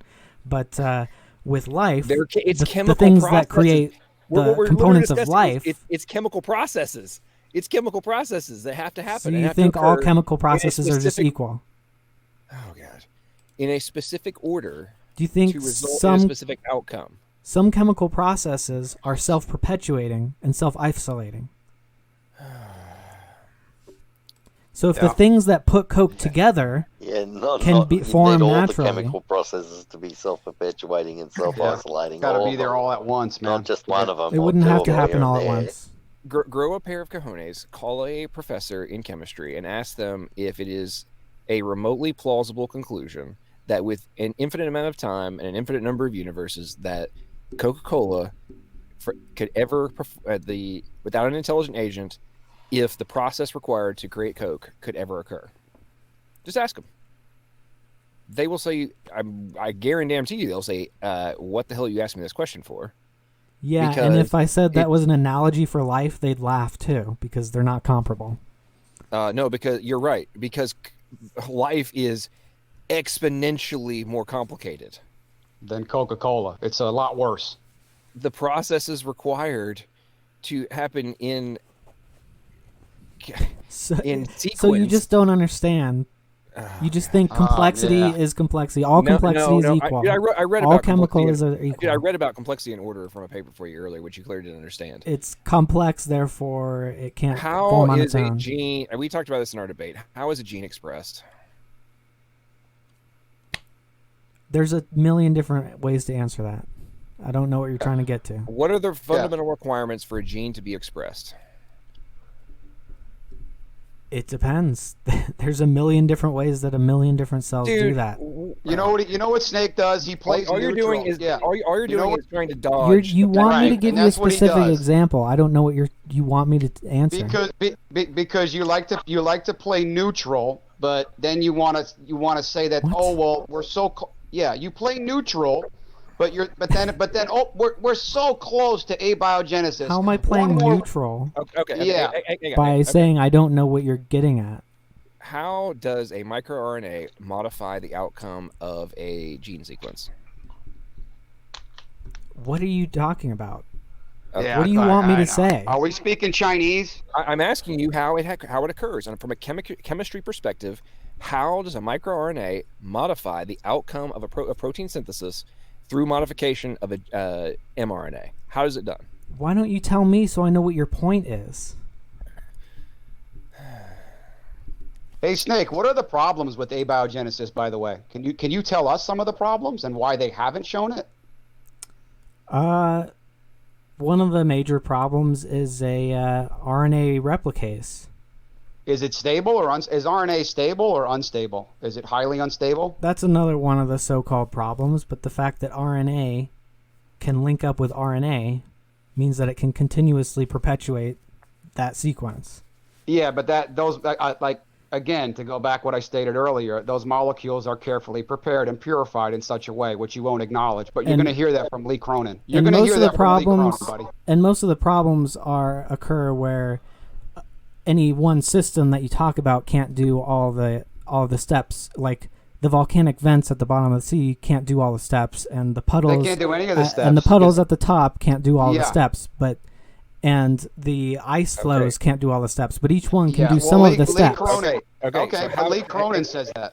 So how? Okay, so this is you're saying that is the irony of this entire discussion. So you How have, all the steps get assembled together well, and then yes. brought to life. And so At there the are same plants at- that can at the create a fractal spiral.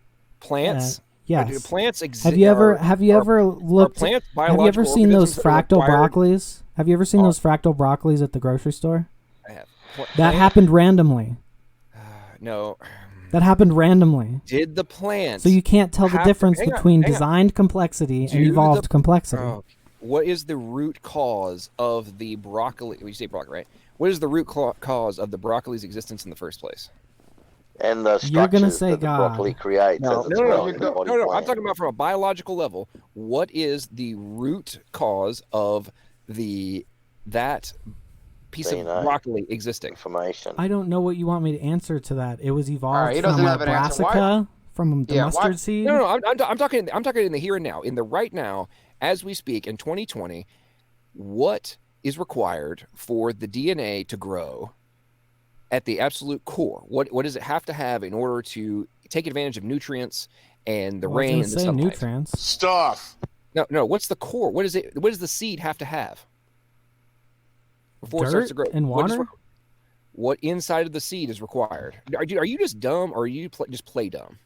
Yeah, both. Because you're Because- asking an because- extremely vague question. That's a very You're direct trying question. to lead To me with anybody- a vague question. To anybody who is studying, You're saying, what is the cellular root cause of biology, broccoli? How or is that anybody who not is the studying- vaguest question I've ever heard? What is the root cause of broccoli? What? okay, I removed the basics, and you know exactly where I'm going with this. No, I So- don't.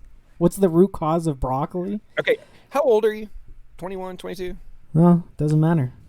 Okay, 12? Sure. Okay. Yeah, I'm 12. So are you actually in college? Are you in a comment you left on my channel the other day? You asked me if I'd taken biology classes, which I have, and I actually finished my degree for one.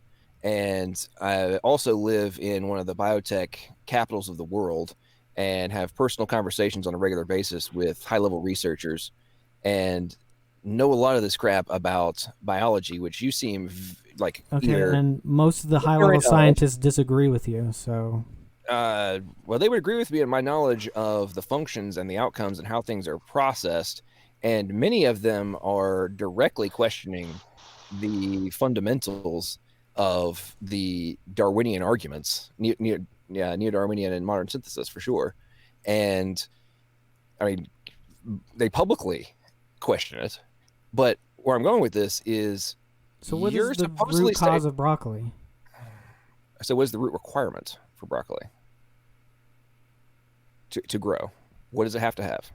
I was going to say it needs to have nutrients. I said excluding nutrients, excluding sunlight. Yeah, and then you said excluding water. excluding What is nutrients, the- so I what don't is- know where you're going with this. Oh God. Okay, then you're dense.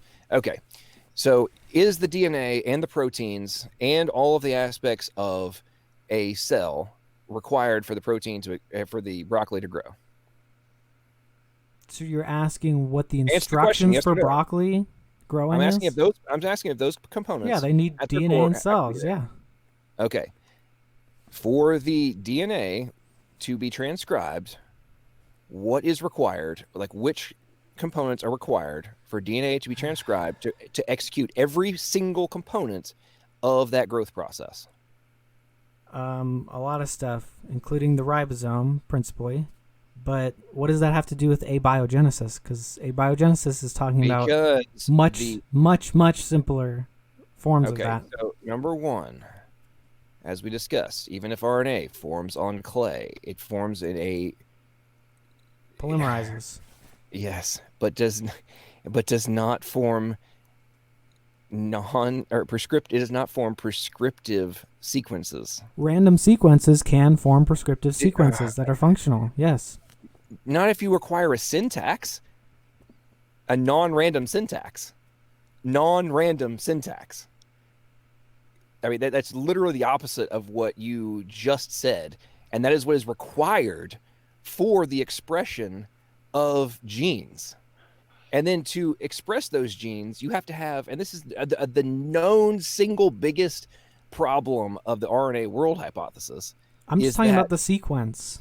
Dude, you're saying that randomness is Random a sequence. I literally read from the paper, random sequences.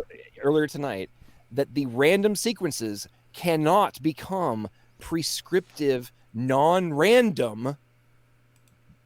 Yeah, random isn't non-random. I get it. Okay, do you understand that the genetic code is non-random? It's not random, it's non-random. You do understand this, right? Depends on what you mean by it. The changes are random, but what remains after selection is not random.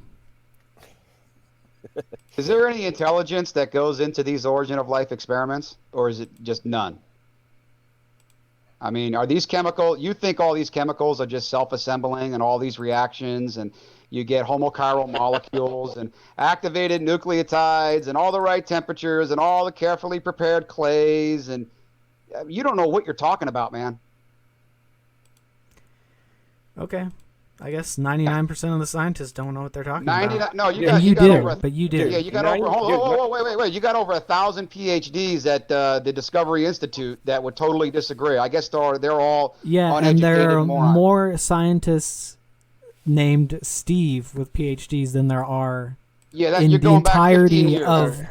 There are more biologists with PhDs named Steve than there's plenty of other biologists that believe in God, including outside of biology in the Creationist institutes. Okay. Right. Yeah, and there's plenty of other biologists that believe in God. 1,000 is a pretty small number when you're talking about everyone in the those scientific are ID community. People. Those are ID people. There's about 6,000 people at BioLogos, by the way, and they even accept evolution. Some of them.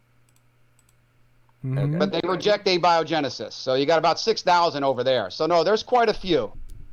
Okay, so am I understanding you correctly, Snake, that you think non-random formal prescriptive information comes from randomness? That's a pretty bad way of phrasing it. Well, that's what you said. I'm just restating what you said. No, really. No, I asked you directly, and you random said variation yes, creates a range of variation, and then functional elements are non-randomly selected. By what? By the environment. In biology. In biology. He's admitting What? regulation. Yeah, only environmental. That's not epigenetics, dude. I know. What? So we never finished. Only an atheist. We never finished that argument about how where new genes come from. Neff just kind of ran away from that. No, we're staying on this. Do you guys understand how that works? Dude, we're staying. We can talk about that later. We're staying on this. As long as we get to it. You're a creationist. You say new genes come from genes that are already there. So thanks, man. That's like our model. You've become a creationist. I guess you don't understand how evolution works. Fabulous, if you mate. think that that's creationism. There's people. But wait, didn't you just say? Didn't you just say you could? Yeah, didn't you just say that you could reject abiogenesis and still believe in God? Isn't that what you told me? I said you can accept. Plenty of Christians. No, I plenty said of Christians. No, I said you can accept abiogenesis and still believe in God. Right. I said even if abiogenesis is proven, there's no reason to stop believing in God. Okay. I mean, there's no reason to believe it in the first place, but that's not a reason to not believe in God. Okay. Yeah, of course you would. So only an atheist can be a scientist? A good scientist, you have to be an atheist? That's not what I said at all. Well, there's plenty of scientists that reject abiogenesis. Yes, it is there what are you plenty said. of scientists who are Christians. Saying that most 97% of scientists, or 90 whatever it is, percent of scientists, 97, 98% of scientists believe in evolution. So you're inferring that everything else is lesser and we're a bunch of stupid creators. Right. By That's saying what I'm that, trying and to that is say. exactly Well, what you're inferring. if you're so gonna stop trying to say dance around if you're things. gonna say that Right. inheritance with modification is creationism, then you don't understand what you're talking about. At what point would you abandon a hypothesis? Snake, at what point would you say something is a failure? I'm just curious. Mutation. How Selection would I abandon a hypothesis? It's just a hypothesis. I don't accept it just because Well, it's a you run hypothesis. experiments. You run experiments to see if it can work, correct? And when it fails decade after decade, what would you conclude? Keep running it? What is the hypothesis that's failed? Life from non-life, formation of proteins, the Miller So- experiment, so which if that- which Hold on. If the hypothesis is we can just dump this in a glass and it'll spit out a cell, if that's the hypothesis, then yeah, I don't accept that. so lots of manipulation is required.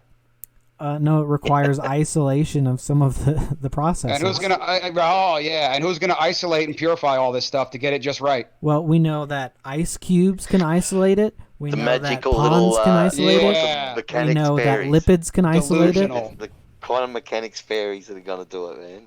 That's what it is. That's what the evolutionists say. Yeah. There, Quantum mechanics fairies, magical little fairies that come out. Do you know how severe? Do you know how severe the With time. abiogenesis problem is? But a Do you know- magic do you know how big many fairy did it. Yeah. An intelligence behind it? Sure. Why wouldn't that be plausible? Everything we're showing in the lab requires intelligent manipulation. Well, I And a don't lot think of that's chemists- I don't think that's plausible because it's entirely too complex to be designed. Because there are things that could be. In fact, a lot of mutations. A lot of mutations.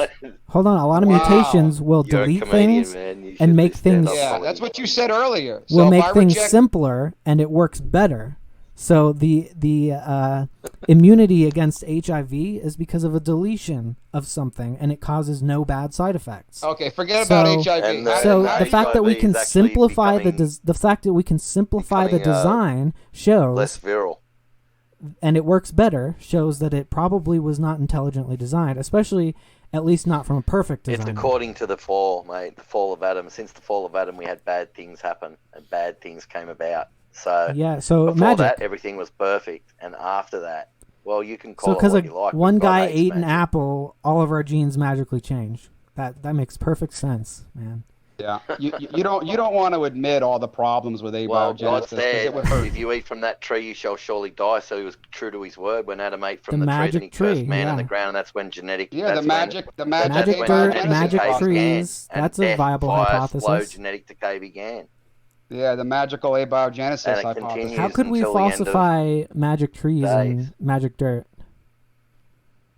You're never going to falsify abiogenesis. You're going to push it to another You're never universe. going to be able to prove Okay, that if your I- magic. Okay, quantum so if I mechanics. wanna You believe in see- quantum mechanics, but quantum mechanics have no taste, touch, smell, feel. You can't feel them, but you know they're there, and you believe in them. They're completely invisible. You can't prove them in any way, shape, or form by any, like visual means or any way. You can't prove quantum mechanics because they're invisible, but you believe in them, but you don't believe in invisible lawgiver. So you think But you particle believe in physicists invisible can't laws. detect particles? You believe in invisible laws that bring magic You- dots out of nothing. You think particle Particles physicists can't detect particle changes? Changes in Yeah. the behavior of I particles? believe they can detect a lot of things, but that's got nothing to do with what I said, and it really hasn't. The They're particles exist. they're You They said don't you- it's exist. not Hang on, detectable. They are being able to observe the effect. They are not observing the direct cause. Sure, but we just say something is causing this. This something we're going to label as quantum mechanics, and we can describe and predict its behavior with these calculations that we're going to put Yeah, because under you the can see label it of has quantum influence mechanics. on things, right? What? You can see its influence on things, so you know it's there. Mm-hmm. Yeah. But the You other can't see thing, it, but taste it, also or we touch can Can't predict weigh it. we can predict its influence precisely. Yeah. Uh-huh. That's what makes it so Uh, useful. and who set the laws of quantum mechanics in motion? Because laws need a I don't think lawgiver. it has to be a who. So once again, it's just an Who accident. set the laws It's of just God in It's motion? just a cosmic sort of quantum sort of accident that the laws of quantum mechanics the just set multiverse. themselves in motion. I guess No, it's a no, quantum accident that God exists. Yeah, the infinite, unseen, untestable multiverse garbage. Yeah. I don't Yeah, believe in the even if you had multiverse. an unlimited amount of multiverses, an infinite number, it still wouldn't help you because the laws of physics would be the same in each one. So Yeah, an you can infinite have regress. it wouldn't help you. An wouldn't infinite help you. regress. Yeah. It's a Yeah. huge infinite regress problem. And even some of the atheist physicists are admitting this. Anything above 1 with 50 zeros after it, one chance in 1 with 50 zeros after, anything above that is considered impossible. So once you get up into The only problem with an infinite regress is when you're saying That's the law of something probability. complex needs a more complex designer. And so does the multiverse generator. Do you know some of the problems with that they're having? I've never said that I believe in a multiverse generator. Okay, well, yeah, something. but it's Yeah. what Well, we it never know. said we really believe in a non-complex God. Yeah, you believe in a complex God. And you believe in Well, an of course infinite we do. multiverse generator that has No, I never been don't. proven. I Ontological don't And even just know what that certain things is. we take We on believe in faith the Mac- that you. Hey guys, let's take a quick timer here on I haven't. on all this stuff. So, Snake, you, like so many of your ilk, love to Ilk. argue that everything should be simpler and that we know how to have done it better. Which is ironic, given the fact that we What? actually don't know how. You literally talked about how things should be simpler, and there couldn't be a designer because otherwise it would be. You literally said that. Well, the about fact that 3 we or 4 can minutes ago. simplify it and it works better shows that it can be simpler you and can work see better. why So the it's current gonna way work that it's better. done. It shows that something can be modified to alter an outcome, but the ability to have that modification occur requires a greater level of complexity. You And can planning. always remove a function.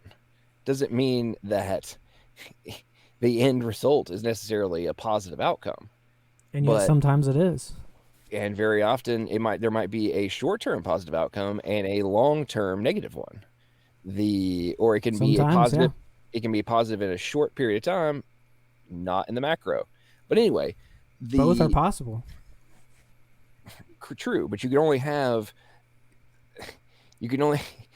if there was a previous benefit, that means you had a function that could be degraded into something that could stymie a new variable. But that you had to have had the function in the first place to be able to make the modification. But in the context of this whole, being simpler is better, the reason I say it's a very arrogant position and it's a naive one is that we don't even know how life exists. We can't even explain it. We don't know how the vast majority of it actually works. And yet are going to argue that we could know how to do it better and that, simpler is ultimately better. When we don't even know what causes half of the diseases we deal with, or we have a very minuscule understanding of what is actually occurring to cause it. We don't know how to fix it. But then we're going to run around saying that we know how to have done it better. I mean, that's the epitome of arrogance. That's like saying, hey, I can take a paintbrush and draw an X on a wall, and I am the equivalent to Michelangelo. I mean, you won't even have the skills or the knowledge to know how you would paint the Sistine Chapel. But like, I drew an X. I threw some paint. I mean, it's a joke. But then we're going to run around and argue that God is an inferior designer because there's things that we don't understand how they work or how to fix them when they break. No, I'm saying a superior designer like God shouldn't have designed something with such unnecessary complexity. He could just make it work on magic and will alone. He has no reason to use chemicals. Did you literally just miss the entire point of what I just said? No. Yeah, of course. Okay. You're making a bad analogy, but I didn't miss a point. No, God. Okay, let's break this down for you. Okay, so you have a computer. I heard you.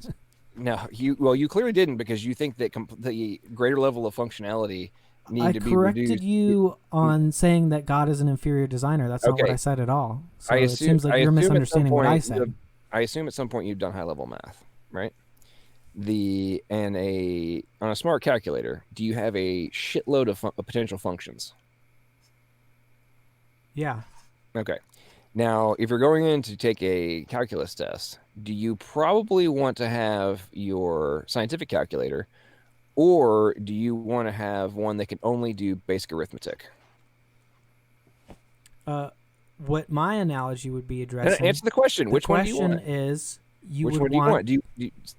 you would want the scientific calculator. But what I am addressing is saying, if I was to choose between a scientific calculator that, is a basic scientific calculator and one that runs off of Rube Goldberg machines that takes up a whole room, I would pick the simpler calculator.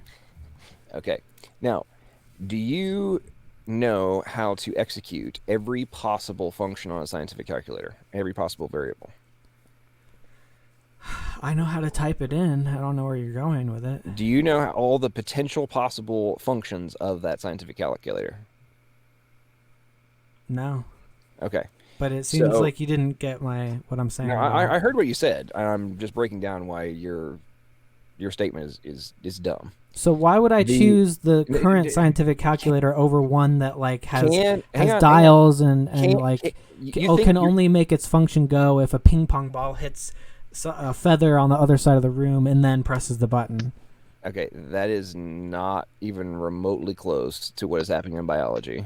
It is, because there's a lot of unnecessary complexity in biology that can be taken away and simplified. Okay, name one, and then secondarily, how do you know that it's too complicated? Well, the one that I named already was the HIV resistance is done by the removal of a gene. The other thing is what did that gene one of do? the main What did that gene do? differences between apes and humans is that we have fewer genes that so the apes have a gene that suppresses brain function. We don't have that gene, so our brains are bigger. And what do we have in our DNA that is significantly greater than the monkey DNA? We have less genes. No. What so do we have? The brain grows larger. No. I'm talking about overall. What do we have that is a known massive difference that has humongous genetic outcome diversity? I don't know what you're talking about. Switches. Okay. You need to go research microRNAs, because humans have the greatest number of those, and each one of those microRNAs can alter the outcome of literally thousands of different genes. So just because we have less apes have them. Apes have, every form of life has microRNAs. But so you're saying what do we have that they don't? We have, okay, I literally just said, we have a tremendous amount. So we have more. Correct. And so even though our DNA, for your point, is, and our genes, number of genes and whatnot, is theoretically less, because the microRNAs can take the same data set sequence and alter it to have literally thousands of different outcomes. And we have significantly more than every other form of life. In actuality, we have way more things that we can do with a simpler DNA structure. I don't see how using the same piece of data and function and inserting very small and very efficient components into the DNA that can alter those outcomes to account for a plethora of different variables, how is that not being very exquisite in logic and accounting for different variables? There's a lot of things that are exquisite in biology, but that doesn't therefore mean there's a God. That's just a fallacy. It doesn't mean that they can form naturally in any way whatsoever, man. And the RNA world is filled with... So, okay. Biology being complex and exquisite doesn't mean it can form naturally. You're correct. Okay. So Is there serious problems with the RNA world? I don't know if I got an answer to that. I'm not sure I would describe them as serious as you would. Right, because an intelligent agent doesn't count as solving them as intelligence, right? They're using natural processes, which you're in denial of. I can see that. I just want to see it, or at least have that intelligent agent say, "Yeah, I did that." Well, the intelligent chemists are already saying that. What they're doing requires intelligent manipulation. So, and you're going to watch a video, right? You're going to watch that with Cronin, and you're going to come back, and we're going to discuss that? Sure. Okay. Well, Cronin I put says my email in the side chat.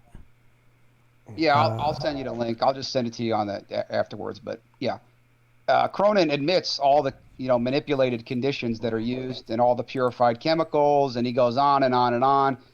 James Tour, same thing. So, but he's an idiot, right? Is James Tour a moron? Yeah, I think he's the third most cited chemist in the world. I'll know when I watch the thing. So. Oh, so you're the authority. Snake is the authority. I don't know. I don't have any context to decode what you're saying about it. So. Well, it just seemed. What I mean is, I'll know what he's talking about. I'll know the context when I watch it. Okay. Yeah. So I'm curious, Snake. What do they actually teach you in your classes about actual genetic function? Arrogance. That's what they teach nowadays. Arrogance. But believing you have a personal relationship with the infinite ultimate being, that's not arrogant at all. Seriously, what are they actually teaching you in your classes? I'm very curious about this from an organic chemistry perspective and like actual functional outcome. What are they actually teaching you? Well, organic chemistry is a class unto its own. I've taken immunology classes. I've taken classes just on cellular membranes. So have you ever taken an organic chemistry class? Organic chemistry, yes. Okay. And what did they actually teach you about the genetic utilization of organic chemistry? Where do I begin? Yeah, you're the authority on all this stuff. It's incredible. Yeah, I'm serious. I really want to know about like what you actually have been. I'm very curious. Like, what have you actually been exposed to? Have you taken an organic chemistry class? Yeah. Yeah, I have actually. Have you ever made a protein? And I did it in college, and I also have gone through every single one of the Open MIT organic chemistry classes as well. Organic chemistry doesn't really focus that much on genetics. It might focus on the structure of like nucleotides. Okay, maybe I don't know what. Maybe introduction, but they. Well, okay. Well, they go into exquisite detail about that. Maybe you should go watch all of the Open MIT organic chemistry classes and the high-level ones, because they go into exquisite detail about the processes, the structure, the... yeah. I think you might need to go and watch some of that stuff. If you don't think that has relevance to high-level organic chemistry, then yeah, because Snake knows more than people 30 years in the field that have failed decade after decade and admit it. But Snake and Aaron Ra and all these guys, they know more than them. Honestly, I think. What about the guys who are still continuing and don't think they failed? And they're not making progress. That's what we're trying to tell you. Okay. And the latest research. Yeah, well, watch the video, man. Robert Shapiro. You took chemistry. Okay, so Snake. Hold on. Wait. Do you know who Robert Shapiro is? No. Snake. Okay. You're a chemistry guy. 35 years in the field. I don't really memorize any of the names. Okay. He was one of the original proponents of the RNA world hypothesis. The RNA world. Yeah. He just died a few years ago. Okay. We're not tested on the names of these chemists. Usually. Well, you should know some of these chemists. I've only had one class where they tested the names. Well, we know the specific experiments, so we know the names. We're just a bunch of ignorant creationists, yet we know more chemists than you. I don't care what the names of the chemists are, and it doesn't matter. The What reactions are Oh, generally wait, what we wait, study. What Tony is actually meaning is we have read their papers is the point that's being made. I've Yeah, read a and- lot of papers too. I don't remember the names that are on all of them. Yeah, you don't remember a lot of things on purpose. I don't take the time to study the name of the paper. I take the time to study the mechanisms in the papers. Yeah, but you have to know the scientists that are conducting the experiment. I I usually don't even read their names. Okay, well, you have just- to, when you, I when just you go to the reference paper. somebody. Yeah, well, when you reference somebody, say you become a scientist one day. What are you just going to leave your name out of the paper? You got to say who you are when you bring this stuff up. You got to know the specific scientist that's doing these types of experiments. Yeah, You if can't I'm just say, "I citing read the a paper." paper, usually Right. you cite the person's name and the year. Okay, well, Robert Shapiro was almost 40 years in the field, and he said RNA forming on an early Earth is a fantasy. Yeah, I've seen Shapiro's around. Great. Great. So everything we bring up, you dismiss. It doesn't matter. They don't really count. Same to I you. don't remember their names. Yeah. Okay. So who do you want to talk about, Snake? Richard Dawkins, because he's, he must count in your book, right? I don't really care who the argument comes from because that's So one that's a where genetic does the fallacy. expertise? Okay. So how would you determine that an experiment is successful and that chemist is telling the truth? Are you the authority? Usually what I do is I look at what university or lab it comes out of. Oh, well, okay. Well, James Tour is one of the most cited chemists in the world, and he doesn't count according to you. He's a buffoon. I'm just saying I'm not going to address a quote mine. Okay. Here, yeah. We got a And problem. there are chemists who would disagree with him. Okay. So who would you believe? That's what I'm asking you. How would you determine if an experiment is honest and has been successfully shown or failed? You would have to show the outcome either way. So who would determine that? A bunch of atheists, Snake, Aaron Ra? Who is going to determine and critique this stuff? I don't care who does it. If it can be replicated, it's probably Okay, well very they've rigorous. never come close to producing life from non-life, number one. And every scientist that we have brought up, it's like they're not good enough for you, or they don't count. But I don't know. Okay, just so if we're figuring this out, if it is indeed possible, if we're going to figure it out in the future, you're just going to deny it, that it's possible every step of the way, right up until it's proven? No, like I said, it depends how the experiment is conducted and the level of control, which I've said dozens of times. So if there are leads in an investigation, if there's a lead, we should just say, well, we don't know Nope, keep the end of investigating it yet, so we're not going to follow the lead at all. If it doesn't lead to anything and there's no real progress, it's a failure, and you have to move on from it. Have you ever? There's been progress. Have there ever been? Yeah, no. And you're gonna watch a debate where there is no progress in a top origin of life chemist. You go down and read some of the comments. They're all on James Tour's side, and Lee Cronin has no evidence. He's just like you're going to be one of these people that's just going to be in denial the rest of your life. Hey, we're going to do it somewhere. But again, hey, we're going to do it. We're talking about a conversation I've never seen, so I just have nothing to say about it. But you are going to watch it. All right, I will watch it. So Snake, but you're in denial about it. That's the problem. And I haven't seen it. I can't comment on it. I know, but what I'm telling you is, it seems only the atheist believe in has evolution. Okay, So only you're the in denial. atheist. Yeah, only the Creation. atheist. Yeah, only Jason. Only the atheist has the true authority to comment and critique these experiments. Aaron Ra goes into the same silly arguments. If you bring up something he doesn't like about abiogenesis, he'll lose his damn mind. No. That and he starts screaming and cursing and getting drunk. So when you don't like something, it's like, oh, I didn't look into it. I don't like that scientist. I don't think Aaron Ra is that good at debating, because he does get hot-headed. Okay, when we bring up scientists, it's like, oh, I didn't look into that. I don't like that scientist. I don't know. That's how you act, like a 12-year-old boy. I've never said I don't like that scientist. Okay, well, they don't count. I said there's over 1,000 PhDs over at the Discovery Institute. None of them count. They're all morons. There's a bunch of scientists at BioLogos. There's a bunch of scientists up in Canada. There's Christian scientists all over the world, Muslim scientists. They're all What was my idiots actual here. response? No, my response was there are more scientists on the other side of that. And So you the seem to majority- be... Could they be wrong? Could they be wrong? Could I publish a paper any in of North them Korea? could be wrong. Okay, could I publish a paper in North Korea on capitalism? Probably not. What's your point? Yeah, right, exactly. So I couldn't go against anything that their establishment has set up because Sure it's you not could. allowed. That's the whole point of science.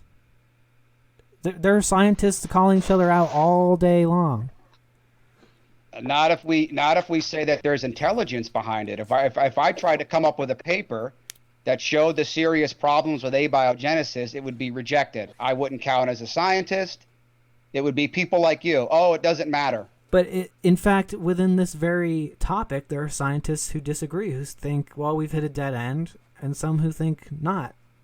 Right, and that's all that that's exactly what they're hitting year But after you year. side with the ones that you want to be right. No, because that's what the evidence shows, that it is hitting a dead end year after year, dude. Are you a bonehead? I don't That's know. what the I don't know evidence how is you would showing. determine it's hit a dead end in what? Okay, 50 years. It's more than 50 years, but yeah, they still haven't produced proteins. So I know you need they have. 5 trillion. How many years do you need to run that same tired old experiment? That's my point. How would you determine if something is a failure? So they've made proteins, have they, Snake? No, not even close. They can't even produce all left-handed amino acids. They've But I know, polymerized amino acids. That's what a protein is. No, dude. You need all left-handed amino acids. They have to be folded in the correct arrangement. That's never been shown under prebiotic conditions. Dude, this is like talking to a boy. Yeah, you need to watch that video and get educated, dude. You're way off.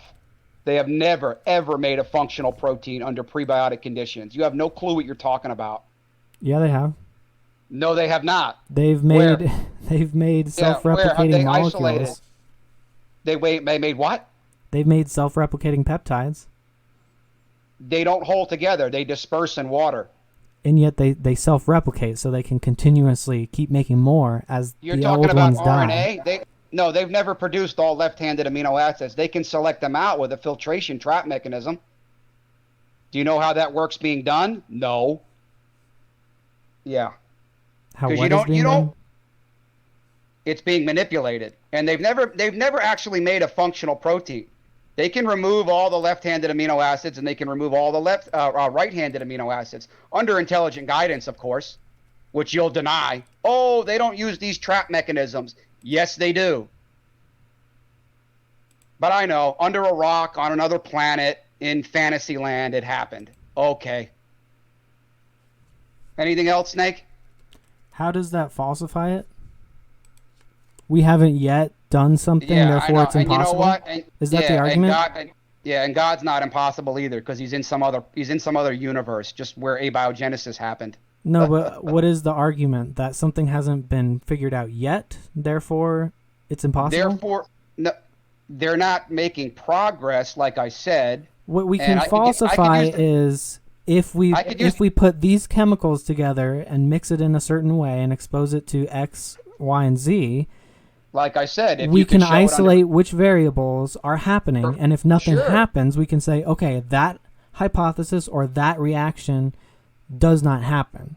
But And it has to- sometimes if we just tweak it a little bit, then it can happen and can proceed. Tweak it a little bit. Yeah, you can't put that word tweak in an organic chemistry paper. Tweak? You can't use that word, dude. But that has happened where we've they tried, manipulate it. We've Yeah, tried they certain manipulate chemical it. reactions, and then we maybe add one other thing. And I'm not just talking about abiogenesis. I'm talking about any type of chemical synthesis, where they've tried to make something and they couldn't for a while, and then they figured it out. Yeah, through intelligence. Lots of intelligent manipulation, they figured it out. That's my point. And you can't put tweak in an organic chemistry paper.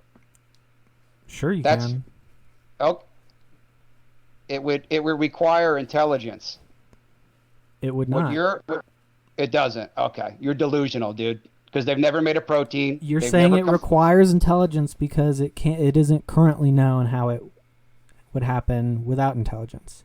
So therefore, the only other option they've never shown any environment to where it could work. So basically, you're in fantasy land to think that these mechanisms are going to be shown. So if That's there are fine. signs of a suicide, but we can't prove it's a suicide yet, therefore it was murder. So how would you prove it then? Somebody had to murder that person, number one, or they killed themselves. That person didn't just appear. You're starting with a human being. I'm talking about a cell. You got to go from non-life to life, and they've never come close anywhere. Yeah, You want to relate that? You want to relate that to a murder mystery? The problem is when I don't have any problem with you doubting the abiogenesis or whatever. I have a problem with you saying this can't be shown, therefore God did it. That's what I have a problem with. Okay, and intelligence, whatever you want to call it. The intelligent chemists are already showing that. So I'd like to get back to the how genes are created. Yeah. So it seems like, because you'll lose it. It seems like you think that new genes have to come out of nowhere.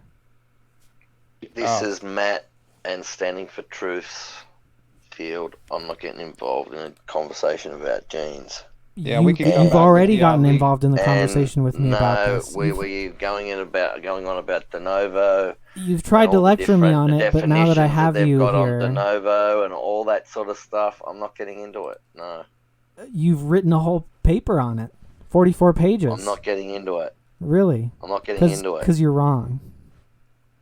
Yeah, you're wrong. Into it. You know what you're wrong about? It's just something that I'm not really that familiar with. I never read any paper on it. I put bits and pieces of things that. But you're so aggressive in the comments. No. About it. That I know. You tell me. That I know debunk you. Look, mate. These how genes just arise from genes that are already there. So basically, you're a creationist. Wow. That's how it works. All genes use old parts of genes. All new genes are made from old genes. Or old DNA. Do you understand that? Do you understand that that's part of evolutionary theory? That's what we say. They're using. There's nothing new. There's nothing new being created. It's just all bits and pieces of stuff that was already there. Listen very carefully. Because of DNA methylation, because of like environmental factors or diet or something, the DNA methylation changed. It changed epigenetics. It got an epigenetic marker, and that changed. It's not. It doesn't mean it was a mutation. You can't prove it was a mutations either. And how these things arise. Would you call a change? Is a change in a sequence a mutation? Yes. Change in a sequence. So if you take gene A and change its sequence so that it's now gene B through a mutation, isn't that a new gene? Well, that's like saying the answer is yes. Okay, you've got the book. Answer the question. You've got the novel yes War or and no. Peace, and you take out a few letters. You got the novel War and Peace, and you take out a few letters. Is that going to affect the book or the meaning of the book? No, it's not. But if you take out, the more letters you take out, you keep going and going. Eventually, you keep taking out enough letters, it's going to affect the meaning of the book and the way the book reads. A gene sequence is not a sentence. What you're saying is it creates a folding protein. You're saying it's happening in small little increments. Changing a sentence, and there's just because just one little part changes. Is it a different gene? Is it a different book? No. If it has a new functional protein, a different function to its protein, then yes. Well, I don't really know. Proteins are not like sentences; they'll fold anyway. That's why I don't debate live on these subjects, because I need time to research things and look at things, and I don't know these things off the top of my head. But what I do know is but you just insult me in the comments. Mostly what you're talking about is genes just arising from like just genes that are already there, but with just a bit of different information. And that's exactly what I'm saying. And that's what you're saying is it's basically just reshuffling of DNA. It's the same stuff. It's the same stuff. But generally, what happens over time, you can't demonstrate. If the sequence is different, then it's not. It's made from the same stuff, but No, it's now not in a if it's different different. order. Just because it's different doesn't mean anything. It's That's in a not different true. order now. No, that's not true. Just because it's in a different thing doesn't mean that it's completely Snake. different. A different And we order don't know of the why. sequence creates a different Hey, protein. Snake. Yeah, Snake, I'm going to send you a video on creating life in the lab by a PhD biochemist. You want to critique that for me? Sure. It's only 5 minutes. It's only 5 minutes, man. Sure. Would you send me that debate too? Okay, yeah, but that's easy to find, by the way. Just Google it. I'll send you that. I'll send you both. Thank you. You just leave a comment. Can you leave a comment on this video? And then I'll send it to you that way. Yeah. I'll find This you. live stream. Or Yeah, at the bottom. I'll give you my find you. No, I email got too you. if you want. Yeah. No, I got you. I see you now. Okay. I got you on here. But yeah, definitely watch both of those, and we'll come back and talk about them because you're way off on the manipulated conditions that you think are so natural. All right. I put my email in the side chat as well if you need No that. problem. Yeah, I'm gonna send you both videos, Okay. and it's gonna go exactly like I said. You gotta actually watch them, and we're gonna critique the chemistry. Don't make fun of the chemist. Don't pick. Don't, because that's what you're gonna do. You're gonna just dismiss them because you don't like the chemistry. That's what you're gonna do. You want to put money on that? Okay. Well, if it shows manipulated conditions, are you going to change your mind? Probably not, because Yeah. So there you go. You So and I you're not. disagree on what a control is in an experiment. Okay. Well, a PhD biochemist, 20 years in the field, is going to tell you that it doesn't relate to the natural world, but Snake is going to say no. How old are you, by the way? Does that matter? Okay. Yeah. Nothing matters. It's got to be an atheist. I'm 12. and We it's gotta already go along discussed with, this. Yeah, because if it doesn't go along with abiogenesis, like I said, I'd be an atheist tomorrow if you could prove abiogenesis. If you could show That these shouldn't be a steps, I reason. have no problem. No, What's that? That shouldn't be a reason. Well, why would you deny that if those experiments showed intelligent guidance? You would still say no? None of the chemistry, none of the biology has anything to do with my positions on atheism or theism, and it shouldn't for you either. Okay, well, the experiments show deliberate design and controlled conditions. Again, I've said this about 30 times that don't relate to the natural world. So at what point would you concede that? Never, right? Yeah, never. Never. I'd have to think about it, but Yeah. it wouldn't be never, Okay. because that would be a dishonest position to take. All right. Well, you sound a little more honest now than you did 10 minutes ago. Okay. I try. No, you just want to live in denial and deny all these experiments. But I want to live in denial. yeah, most atheists do, especially with origin of life. Aaron Ra does the same thing. I've sent him videos. He's not a scientist. Oh, it doesn't matter.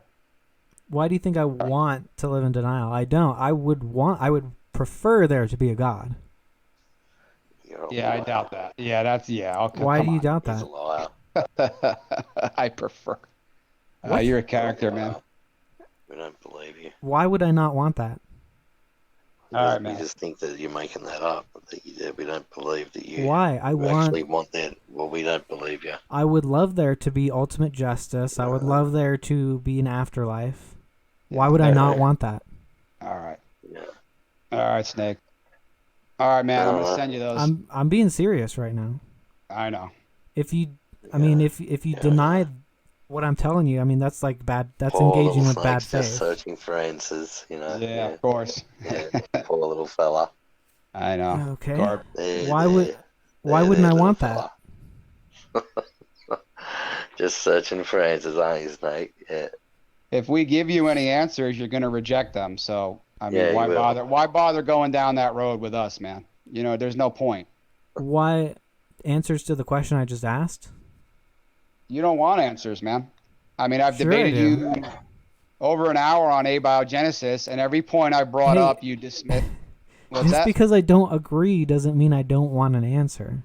Okay, well, if the chemistry goes in the direction of manipulated, controlled conditions and not natural chemistry, I'd say you have a problem. I'd say it's not going to your side. Well, for example, I already stated if if the sugars that nucleotides were made of were actually made of the least permeable sugars, the sugars that are least permeable across a lipid membrane, that would be evidence against abiogenesis and would be evidence for design. But instead, the sugars that are most permeable through lipid membranes are the ones that make up nucleotides.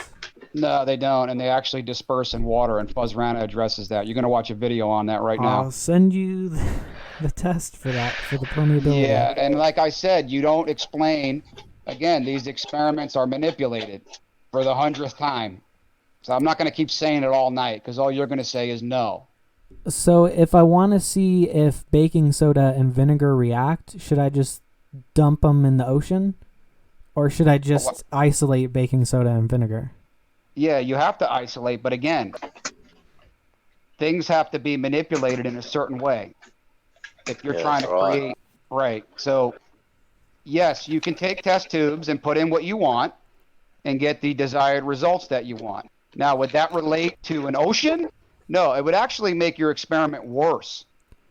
But yeah, you can run those type of experiments. So your objection is if I'm saying that vinegar, like a vinegar and baking soda volcano, can form naturally, even though even though I can show in a lab that baking soda and vinegar make a volcano, I can't show that it can happen naturally, because if I just dump them in the ocean, they're never going to be in the correct concentration in the same place at the same time. That's your objection, right? No, we have evidence of volcanoes, so we don't have to run that test. We observe volcanoes every day. We've never observed abiogenesis anywhere. No, I'm just talking about baking soda and vinegar. Sure, mixing. Yeah, and that's not life. Yeah, but we're talking about life. Yeah, you can do that. I mean, what would that ultimately prove? That it formed a reaction that went nowhere and did nothing. Yeah, okay, I'm great. saying that now, your objection is that even though we can have baking soda and vinegar react to each other in concentrated forms in the lab, we're never going to see them in the same concentration, in the same place, in the same time in nature. Yeah, we can manipulate all kinds of things in the lab. So what? That's not helping your side. Yeah, you can, sure. But what would that prove? So that would prove that the chemical reaction can occur. But then we would have to go and show, okay, well, there are if we showed there are certain pools that can boil out the water and all that's left is vinegar, and there are certain minerals that can dry out and all that's left is baking soda. Yeah, require hundreds of these different pools. It would have to It would require so many of them. Yeah, you would have to run all these experiments and prove it out in nature somehow. Yeah, you would have to show these scenarios, and we don't have any good scenarios for abiogenesis. None. They've all failed. If they were so successful, there's about a dozen of them. Oh yeah, we've had dozens of them over the decades. They've all failed. They've all led to nothing. Big dead ends. Big dead ends. That's what they all lead to. But I know next year it's going to be a new one. So when the Wright brothers continuously kept failing to make a plane, you would have said, dead end, you're at a dead end, stop trying. No. Did the very first plane require design? No, I would say keep going, but did it require design or no design? Did the very first hang glider require design, or did it just come about? Did the laws of physics require design? That's not what's being tested. Don't go into cosmology. Then we can go down that road. Who did design the designer? Where'd the laws come from? Did the very first hang glider require a designer? Even all hang gliders. Right. Even the first primitive, poorly designed ones, weren't they even designed too? Yeah, but that's not what the analogy is about. Yeah, it seems like you're missing the point. No, I'm on the point, because all this chemistry requires interference by the intelligent chemist. The point is we haven't figured something out yet. Yeah, so and you're when saying you do, it's impossible. and it's going to require a mind to do it, and that's what you're in denial about. There are a lot of things we haven't figured out yet that might be possible. And the problem with this chemistry is it's all interference by the intelligent agent. When they perform these reactions that you think are so natural, they're actually not. They require guidance and manipulated conditions. And I'm going to send you a video on it. Mm-hmm. But you know what, Snake? Yeah, go ahead. Oh, I'm just... Yeah, these experiments are always interfered with in a way that do not relate to nature. But you're just going to deny that, I guess. So we're not getting anywhere with this. So Yeah, I and can send you. I'll try to explain it to you in a different way, but also, yeah, I'll have the context of what you're talking about. Snake, you haven't proven abiogenesis in any way. You haven't produced No all one the has. life. Right. So I don't know how your argument is so strong. It's like you'll argue for this garbage that's never been shown once, and we've never produced all the life-friendly molecules needed for this supposed primitive cell that can form. And it's like, where are you going with this, man? I'm saying that it's a lot closer than you're depicting. So I'm saying if not we're closer. looking at a murder investigation, we have the gun, we have the bullet that matches the gun, we have the dead body, Yeah, we have you don't the have the boot gun or prints. the dead. You we have the you don't boot have any of that prints. for abiogenesis. No, We you have don't. the boot And prints of the suspect. Okay, I'm going to send you the video. We I'm have gonna the send you victim's video. blood on the suspect's clothes that are at the suspect's house, and you're Yeah, we saying, don't well, have you any didn't. of that. Well, you don't don't have have it any on of that. tape, therefore you can't prove No, it. we don't. No, we don't. We don't have any of that for abiogenesis. You're assuming a lot. We don't have any of those life-friendly molecules. We have a lot of those life-friendly No, we don't. molecules. No, we assembling. don't. And I'm going to send you a video. We do not have them. Lee Cronin is nowhere close. He doesn't even know what life is. So how does Snake know? If a top origin of life researcher doesn't know and has never come close, how does Snake know? Yeah, denial boy over here has the answer. You have Okay. them. We have what? You have the tests that say these reactions are possible. No, we don't. I'm going to send you the videos. They're not possible. And You're I saying said they're not possible in nature. So how But would they that are help your possible. side then? Wait a minute, hold it. If they don't happen in nature, how would that strengthen your case? No one's shown that it can't happen in nature. What they're saying is Oh, that they've man, shown I that it can know. happen, period. Yeah. Yep. End And of God isn't sentence. impossible. And you've never fully disproven God, and God's not impossible either. You want to go down that road? I don't use abiogenesis. I don't use chemistry or evolution to disprove God. I think it's irrelevant because God can exist. To me, if I were to believe in a God, it'd be more likely that he designed the chemical processes that leads to life. Okay. That's a God. Well, That's a plausible God to me. So just proving abiogenesis doesn't disprove God at all. yeah. You're in your I think 20s? you disprove God with philosophy. Yes. No, we're showing that intelligent agency is involved in these experiments. But you're doing that with a fallacy by saying, because we haven't yet figured it out without intelligence, therefore it had to have been intelligence. Well, there's nothing to support your side. It's actually all intelligent guidance in all these experiments. So there's nothing showing that natural processes can do it. Nothing. But I know another 10 years, right? But that doesn't mean, therefore, it had to have been an intelligence. Therefore, there's good evidence to show that that intelligent agency is involved. It's not leaning in your side. You're not going to get it because you don't want to. You think the chemistry is all on your side, but it couldn't be further from the truth. So if we can't do it with intelligence, how is an intelligence going to be able to do it? If we can't assemble a cell, how is you God? Still haven't done it. If but that chemistry isn't possible, how is God going to do that? Yeah, I see where you're going with this. You have to invoke magic. Abiogenesis would be magic. The molecules self-assembled all on their own, and you don't have one single example. Chemistry isn't magic, though. Okay, well then show an example of life from non-life. We're working on it. Through with lots of intelligent guidance, and I'm going to send you But two just videos. because we right? haven't yet built an airplane I know. doesn't You want to mean repeat that this an 30 airplane times? isn't Yeah, possible. and the first airplane required design. Just because we haven't figured out X Did the first doesn't mean airplane- X will never be figured out. Did the That's first your airplane mistake. come? Did the first airplane come about by natural processes, or did it require an engineer? It required an engineer. Okay, and So so your did the argument first is cell. therefore all things require an engineer? Well, they've never shown abiogenesis, and what they have shown requires lots of intelligent interference. So good luck with that, man. They've shown complexity evolving, though. So No, they never showed it form. No, they haven't. No. You don't Yeah, have they have. evolution. Never No, they've seen never shown. complexity evolve. yeah, They've have. never gotten the first cell. How could anything evolve? You're not even at life yet. Because you could have God create the first life and it still can evolve. Okay. These are separate issues. Yeah. Well, we're not. No one's ever produced life from non-life, so you don't really. You're going down a road that is a dead end, man. But you're saying you know God did it. And no one's ever shown anything's evolving either. Yeah, we Yeah. have.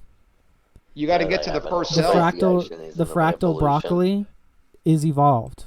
No, That it's fractal not. pattern All right. was randomly evolved.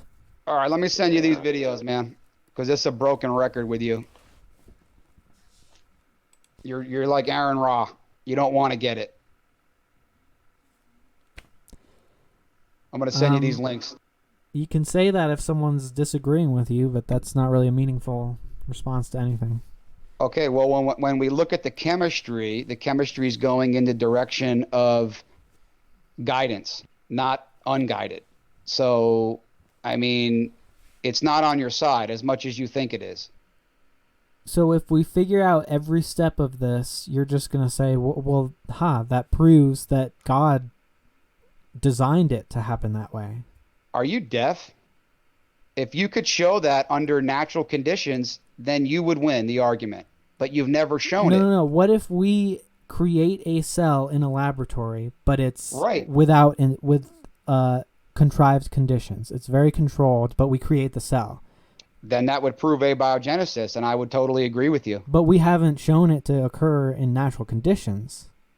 Yeah. I'm And we're saying doing it on- it's extremely controlled, but it creates a cell. Okay, well, stop. So you You'll never admit be that able to do that. So you admit it's extremely controlled at this point? You admit that they are using very controlled conditions that don't relate to nature? Well, this is a hypothetical in which a cell was created in a lab. So this is a hypothetical already. Okay. So You'd have to determine how the conditions are done. So if we could create a cell in a lab, would you still have that objection that, well, you have to show that those conditions need to be natural too? Or No, would you if concede the whole thing? No. They would have to show prebiotic chemistry. That's what you're not getting. Do you know what prebiotic conditions are? They're unguided. They're chaos. Yeah, They're that's chaotic. why I'm asking you. So if they could assemble a cell without Yeah. prebiotic conditions, you would still have objections. Is what I'm asking. It would have to be done under prebiotic conditions in order to prove abiogenesis as, plausible. And If you're doing it, it depends on what they're. Yeah. How much would we have to replicate prebiotic conditions? Would we have to create a whole Earth, a whole planet with prebiotic conditions, or could we just take certain variables and say, okay, well, this is similar? The video Snake is going to explain that in detail. But Right. if you could show it in the lab under natural conditions, if you could get everything needed in a way that doesn't require intelligent agency and purification and strict protocols, then yeah, I would agree with you, man. Because that's where the chemistry is going. But what do we see in the lab? We see the total opposite. That chemists have to set up all these multi-step procedures and use all these trap mechanisms and do all these things that would never happen out in nature. It's a big problem. It's not going in your direction. I know you think it is. Tides go in and out, things dry out and then get wet again. UV rays show in a cyclical manner. It shows during the day, but not during the night. Yeah, and you're not going to get temperatures fluctuate. Yeah, I know. We're going to go all night with this because you don't want to get it. The Jiwanu, which is a functioning protocell, is basically they just put all these chemicals into a jar, and all he did was activate it with light, basically. No, that's actually and it not formed what they cells. Did. Yeah, and proto cells. How much have you read the papers on the Jiwanu? Not that specific one, but the Jack Sostek. I recommend doing that. Yeah, send me that. Okay. Yeah, but they're nowhere close, man, and they're having lots of trouble. They're struggling big time. You won't acknowledge that though. I know you're not going to acknowledge that. All of science is a struggle, but it doesn't seem like you're acknowledging that they're getting closer. No, they're not, man. And if Lee Cronin has no clue how life started, I would say you and the entire atheist community is totally clueless. But I I know. could throw atheism out. I could say that there's a God. I would still Well, think then that why are the abiogenesis is probable. why are the top researchers admitting in their papers that none of this stuff is working under prebiotic chemistry? They'll try I mean, one thing and say, okay, well, that didn't work. We'll try something else. yeah, and it's the same dead end. All right, man, I got to get some rest. Let me send you this stuff because All this right, is, man. yeah, you're not making any sense at this point. I know. It's not going anywhere, but okay. All right. We'll feel a little fresher next time. Yeah, we'll get into those 2 videos. All right. Any last words, Jason? Did you want to respond to when I debunked Raw Matt's when he asked for proof of evolution and I gave exactly the physiological changes he asked for? They talked about that tonight. Because you were there and you had nothing to extra say. bones. Yeah. The extra bones in the pig's back. Mm-hmm. He said any yeah, physiological that just change proves like it all. new vertebrae would prove evolution, and then I showed you where that happens. Yeah. That doesn't mean anything to you? Well, no, not really. Hmm. Not at all. Doesn't mean anything to me, no. So you disagree with Raw Matt? No, I don't. I don't believe it's a change that's ever going to show you leading to a different creature, or that it's a. But he said that would prove evolution. Yeah, well, no. So he was wrong? I don't believe that. I'm not gonna. I'm gonna wait for a while on that one. Hmm. I'm gonna wait till our scientists have a chance to look at it, or new information comes to light. I'm not putting my. But that's what Matt said would prove evolution, though. Any physiological they change. spoke about that. They spoke about that today, so I'll have to refer back to them, back to that part of the video. Yeah, to see what they say about it. They spoke about it, about your extra vertebrae or whatever it is, or extra. What is it? An extra vertebrae or an extra rib? Both. Both. Okay. All right. Well, they spoke about that, so. And there were fish that had completely different. Timestamp and listen to it. There were fish in the same species that evolved completely different fin bones.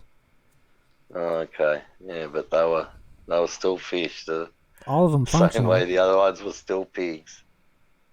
And but those are all physiological changes. Vertebrae are actually the extra vertebrae are actually non-beneficial. Like say something like a fast-moving animal, like a fast-dodging animal, will never ever grow an extra vertebrae or like because it would hinder its speed. Like something that relies on its speed to get away from, say, cheetahs or lions or jaguars.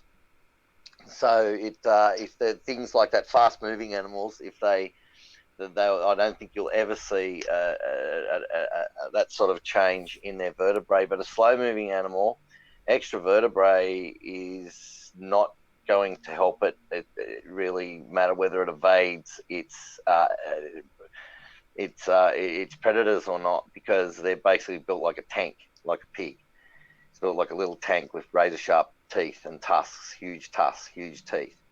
And so an extra vertebrae is actually, like in most animals, would actually be a hindrance to speed and performance and agility. And I've seen secular papers try to argue that this extra vertebrae adds to speed and agility. That's in total fantasy land, like way back, No, it doesn't. It's actually, it actually works against the animal, but it wouldn't really work against something like a pig so much, considering the thing's just so big and huge with such thick skin that I've seen those things pick up full-grown 140-pound wolves and just flick the wolf in the air like it was a rag doll.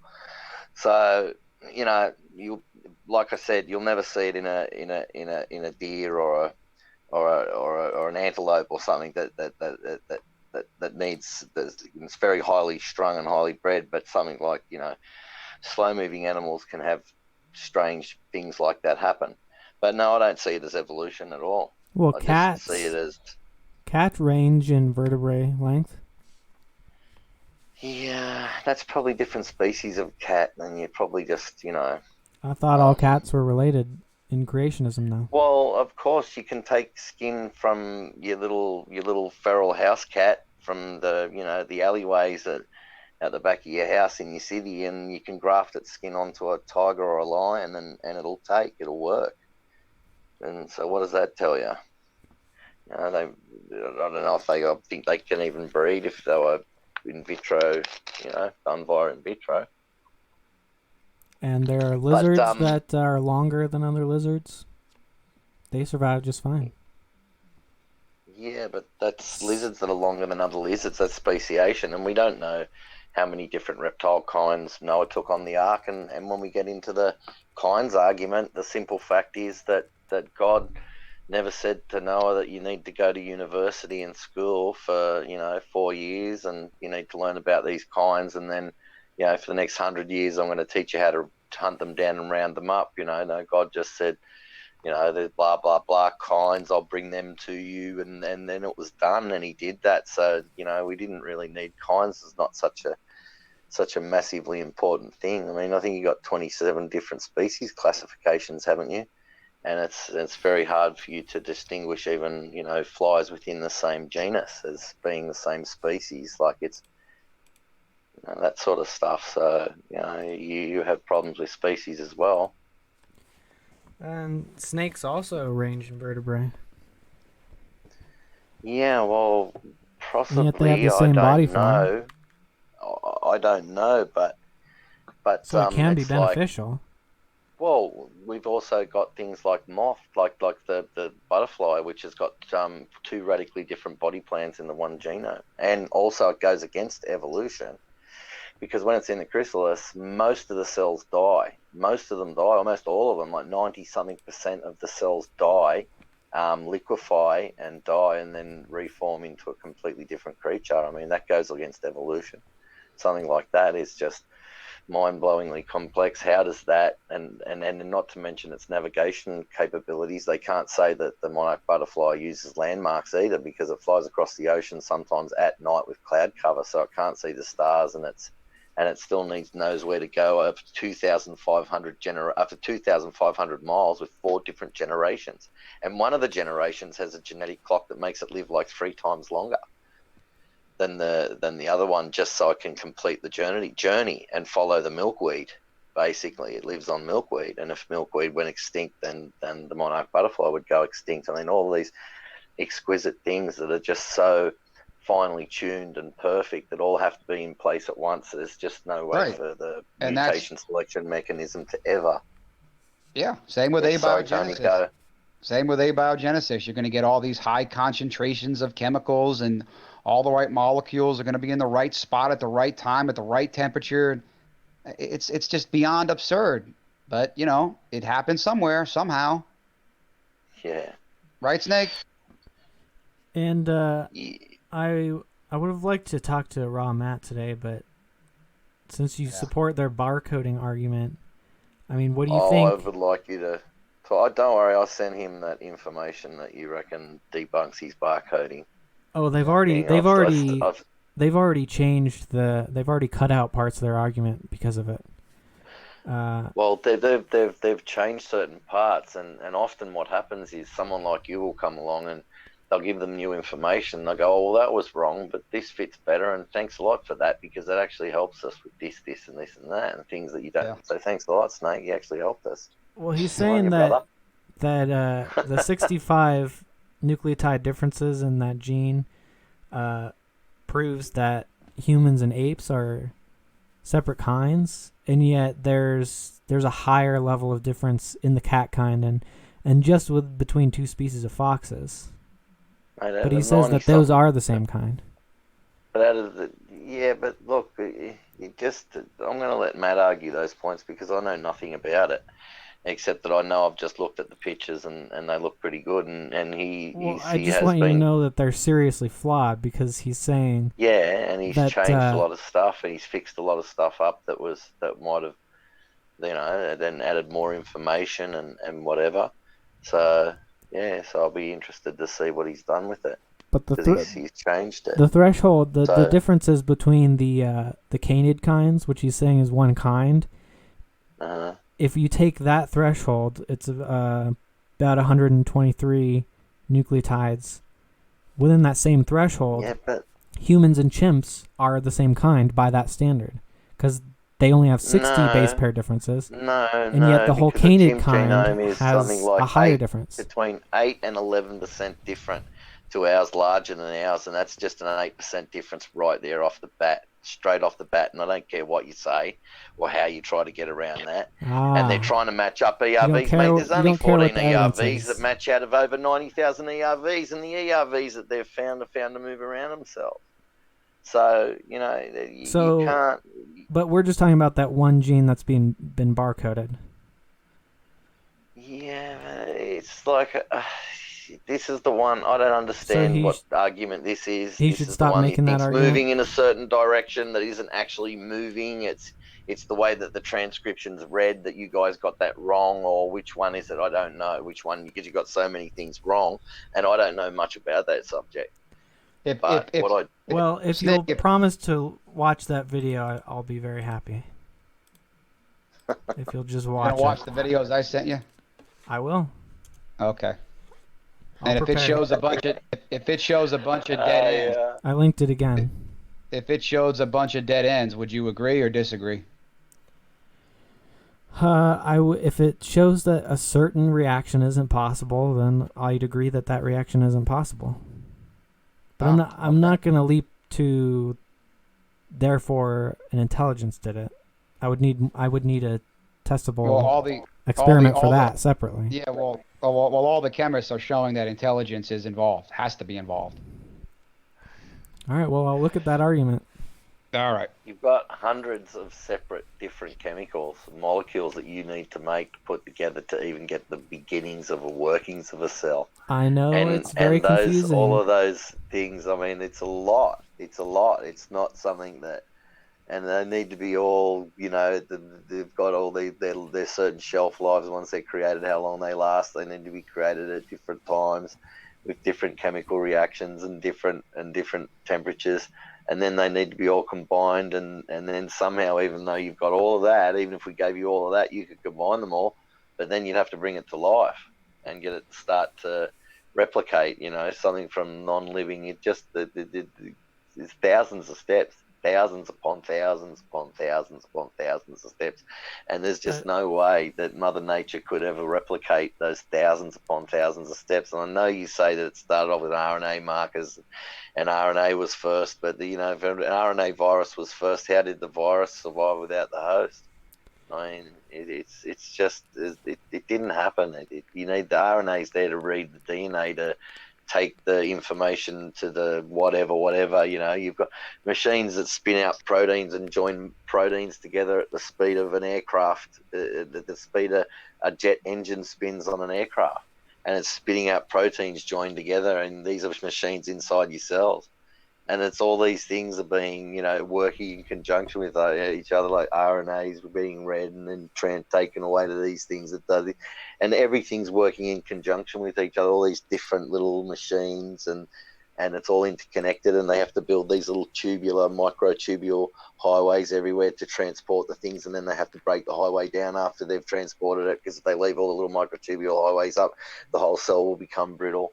And so they have to break them down and rebuild them, and every time they want to move something to a new place, and then break them down again over and over again. And I mean, cells don't have a very long life. I mean, the complexity is just absolutely mind-blowing in the extreme. To say that all just came about by, you know, mutations, and some RNA markers in clay somehow got together, created RNA, which, you know, formed something on crystals, and, you know, whatever, is just the most vague trashy rubbish that you couldn't call that science, and at least Lee Cronin admits that it's not science. I think God did it as a vague and trashy excuse for science. But if I can get anything across to you guys, it would be that just because it's complex, just because you might not understand it, or someone else might not understand it, does not mean that therefore God did it. And I'm not saying that proves that God didn't do it. I'm saying that that's a bad argument. Right. So is the whole abiogenesis hypothesis. It's filled with so many problems, it's not even funny, man. But okay. That's why it's not a theory yet. Nowhere close. It's a bunch of guesses and speculations that have led to nothing. If you say it's nowhere close, that's a bit of a stretch. But yeah, it is nowhere close. It is nowhere close. Pure philosophy. It's like we're about as close as you can. Pure philosophy. The Juanu is about as close as you can get without actually crossing that line. Lee Cronin just admitted they're not even close. You sound pretty young in your 20s, dude. These guys are in their 40s, 50s, 60s, 70s, and they're nowhere close, and they've been doing it their whole life. So, dude, you're way off. That's not that long ago, that debate either. That was just not that long ago. When you spent... we haven't been trying very long. Yeah, okay, Snake. Spend 40 years in a lab and then get back to me, because these guys can't even do it. But I know. It's the whole millennial. How old are you? 20? So they think that they can't do it, but they're still trying? Yeah, a bunch of dead ends that go nowhere. More grant money. Oh, you think they're doing it for the money? A lot of them are. What do you think Craig Venter did? You know who he is, right? Yeah. Yeah. Hyped up the media about 10 years ago, and all he did was copy a genome. So he's just rolling in the cash. Big time. Big time. That dude's got millions. So instead of going into business or stock trading, they spend money going to school for forever. Again, you'd have to explain how they're creating it. I'm not saying scientists can't be scammers, but you think the whole field is a scam? No, I think the way they're showing it, they're being dishonest, and that's exactly what James Torr says. He says the way they're going about it, they're not being honest. And that's what actually he says in the video. All right, well, I'll check it out, man. Alrighty. He told that kid that he was on the right track when there's a few chemicals in a muddy pond somewhere, and there's primordial ooze, and you're on the right track, and then well, they told that Stanley Miller back in the 50s. That's what they were telling him. He admitted in the 80s that it was a colossal failure. He spent 50 years of his life, and he finally admitted it didn't work. Well, I would need the context of what he's saying didn't work. That's what I mean. Oh, man. Like, what exactly is he saying didn't work? He tried to produce proteins. He tried to produce all the correct building blocks for a protein, and he never came close. He admitted his experiment was contrived. He produced a bunch of toxic tars. He produced racemic mixtures. I mean, I could go on and on. It's a big dead end, dude. But believe what you want, Snake. I just don't see how it follows that just because there were some failures that it's a dead end. Wow, you're dense, man. That happens with every science. They fail a lot, and then they figure it out. Yeah, but there's been 150 years of failures on failures. On you know what? We haven't even known about the genome for 150 field of science years. Can have 150 years of just untold massive failure after failure and still be considered fact. Yeah, we have not. We haven't had biochemistry or genetics for even 150 years. Okay, so keep running. Falsify that. Keep running the Miller experiment. Hey, Snake, keep running the Miller experiment for another 10,000. Yeah, experiment? Run that. That just produced amino acids. They were useless. Yeah, okay. Run that experiment for another 10,000 years and let me know what you get. Amino acids. That were racemic and filled with tars and a bunch of junk. Do you know what Miller had to use to remove them? A design trap mechanism that wouldn't be found in nature. He admitted it. Go look up the experiment, dude. Colossal failure. You don't know what you're talking about, man. All right. So mixtures can separate. You know that, right? No, they can't. They've never... the homochirality problem? No. No, there's a bunch of speculations that again, have led to nothing. Well, is there anything All right, else? let me send you these links here. Yeah, is there anything else? Well, you don't have anything, but no, you really don't have anything, man. But we'll come back and do it again.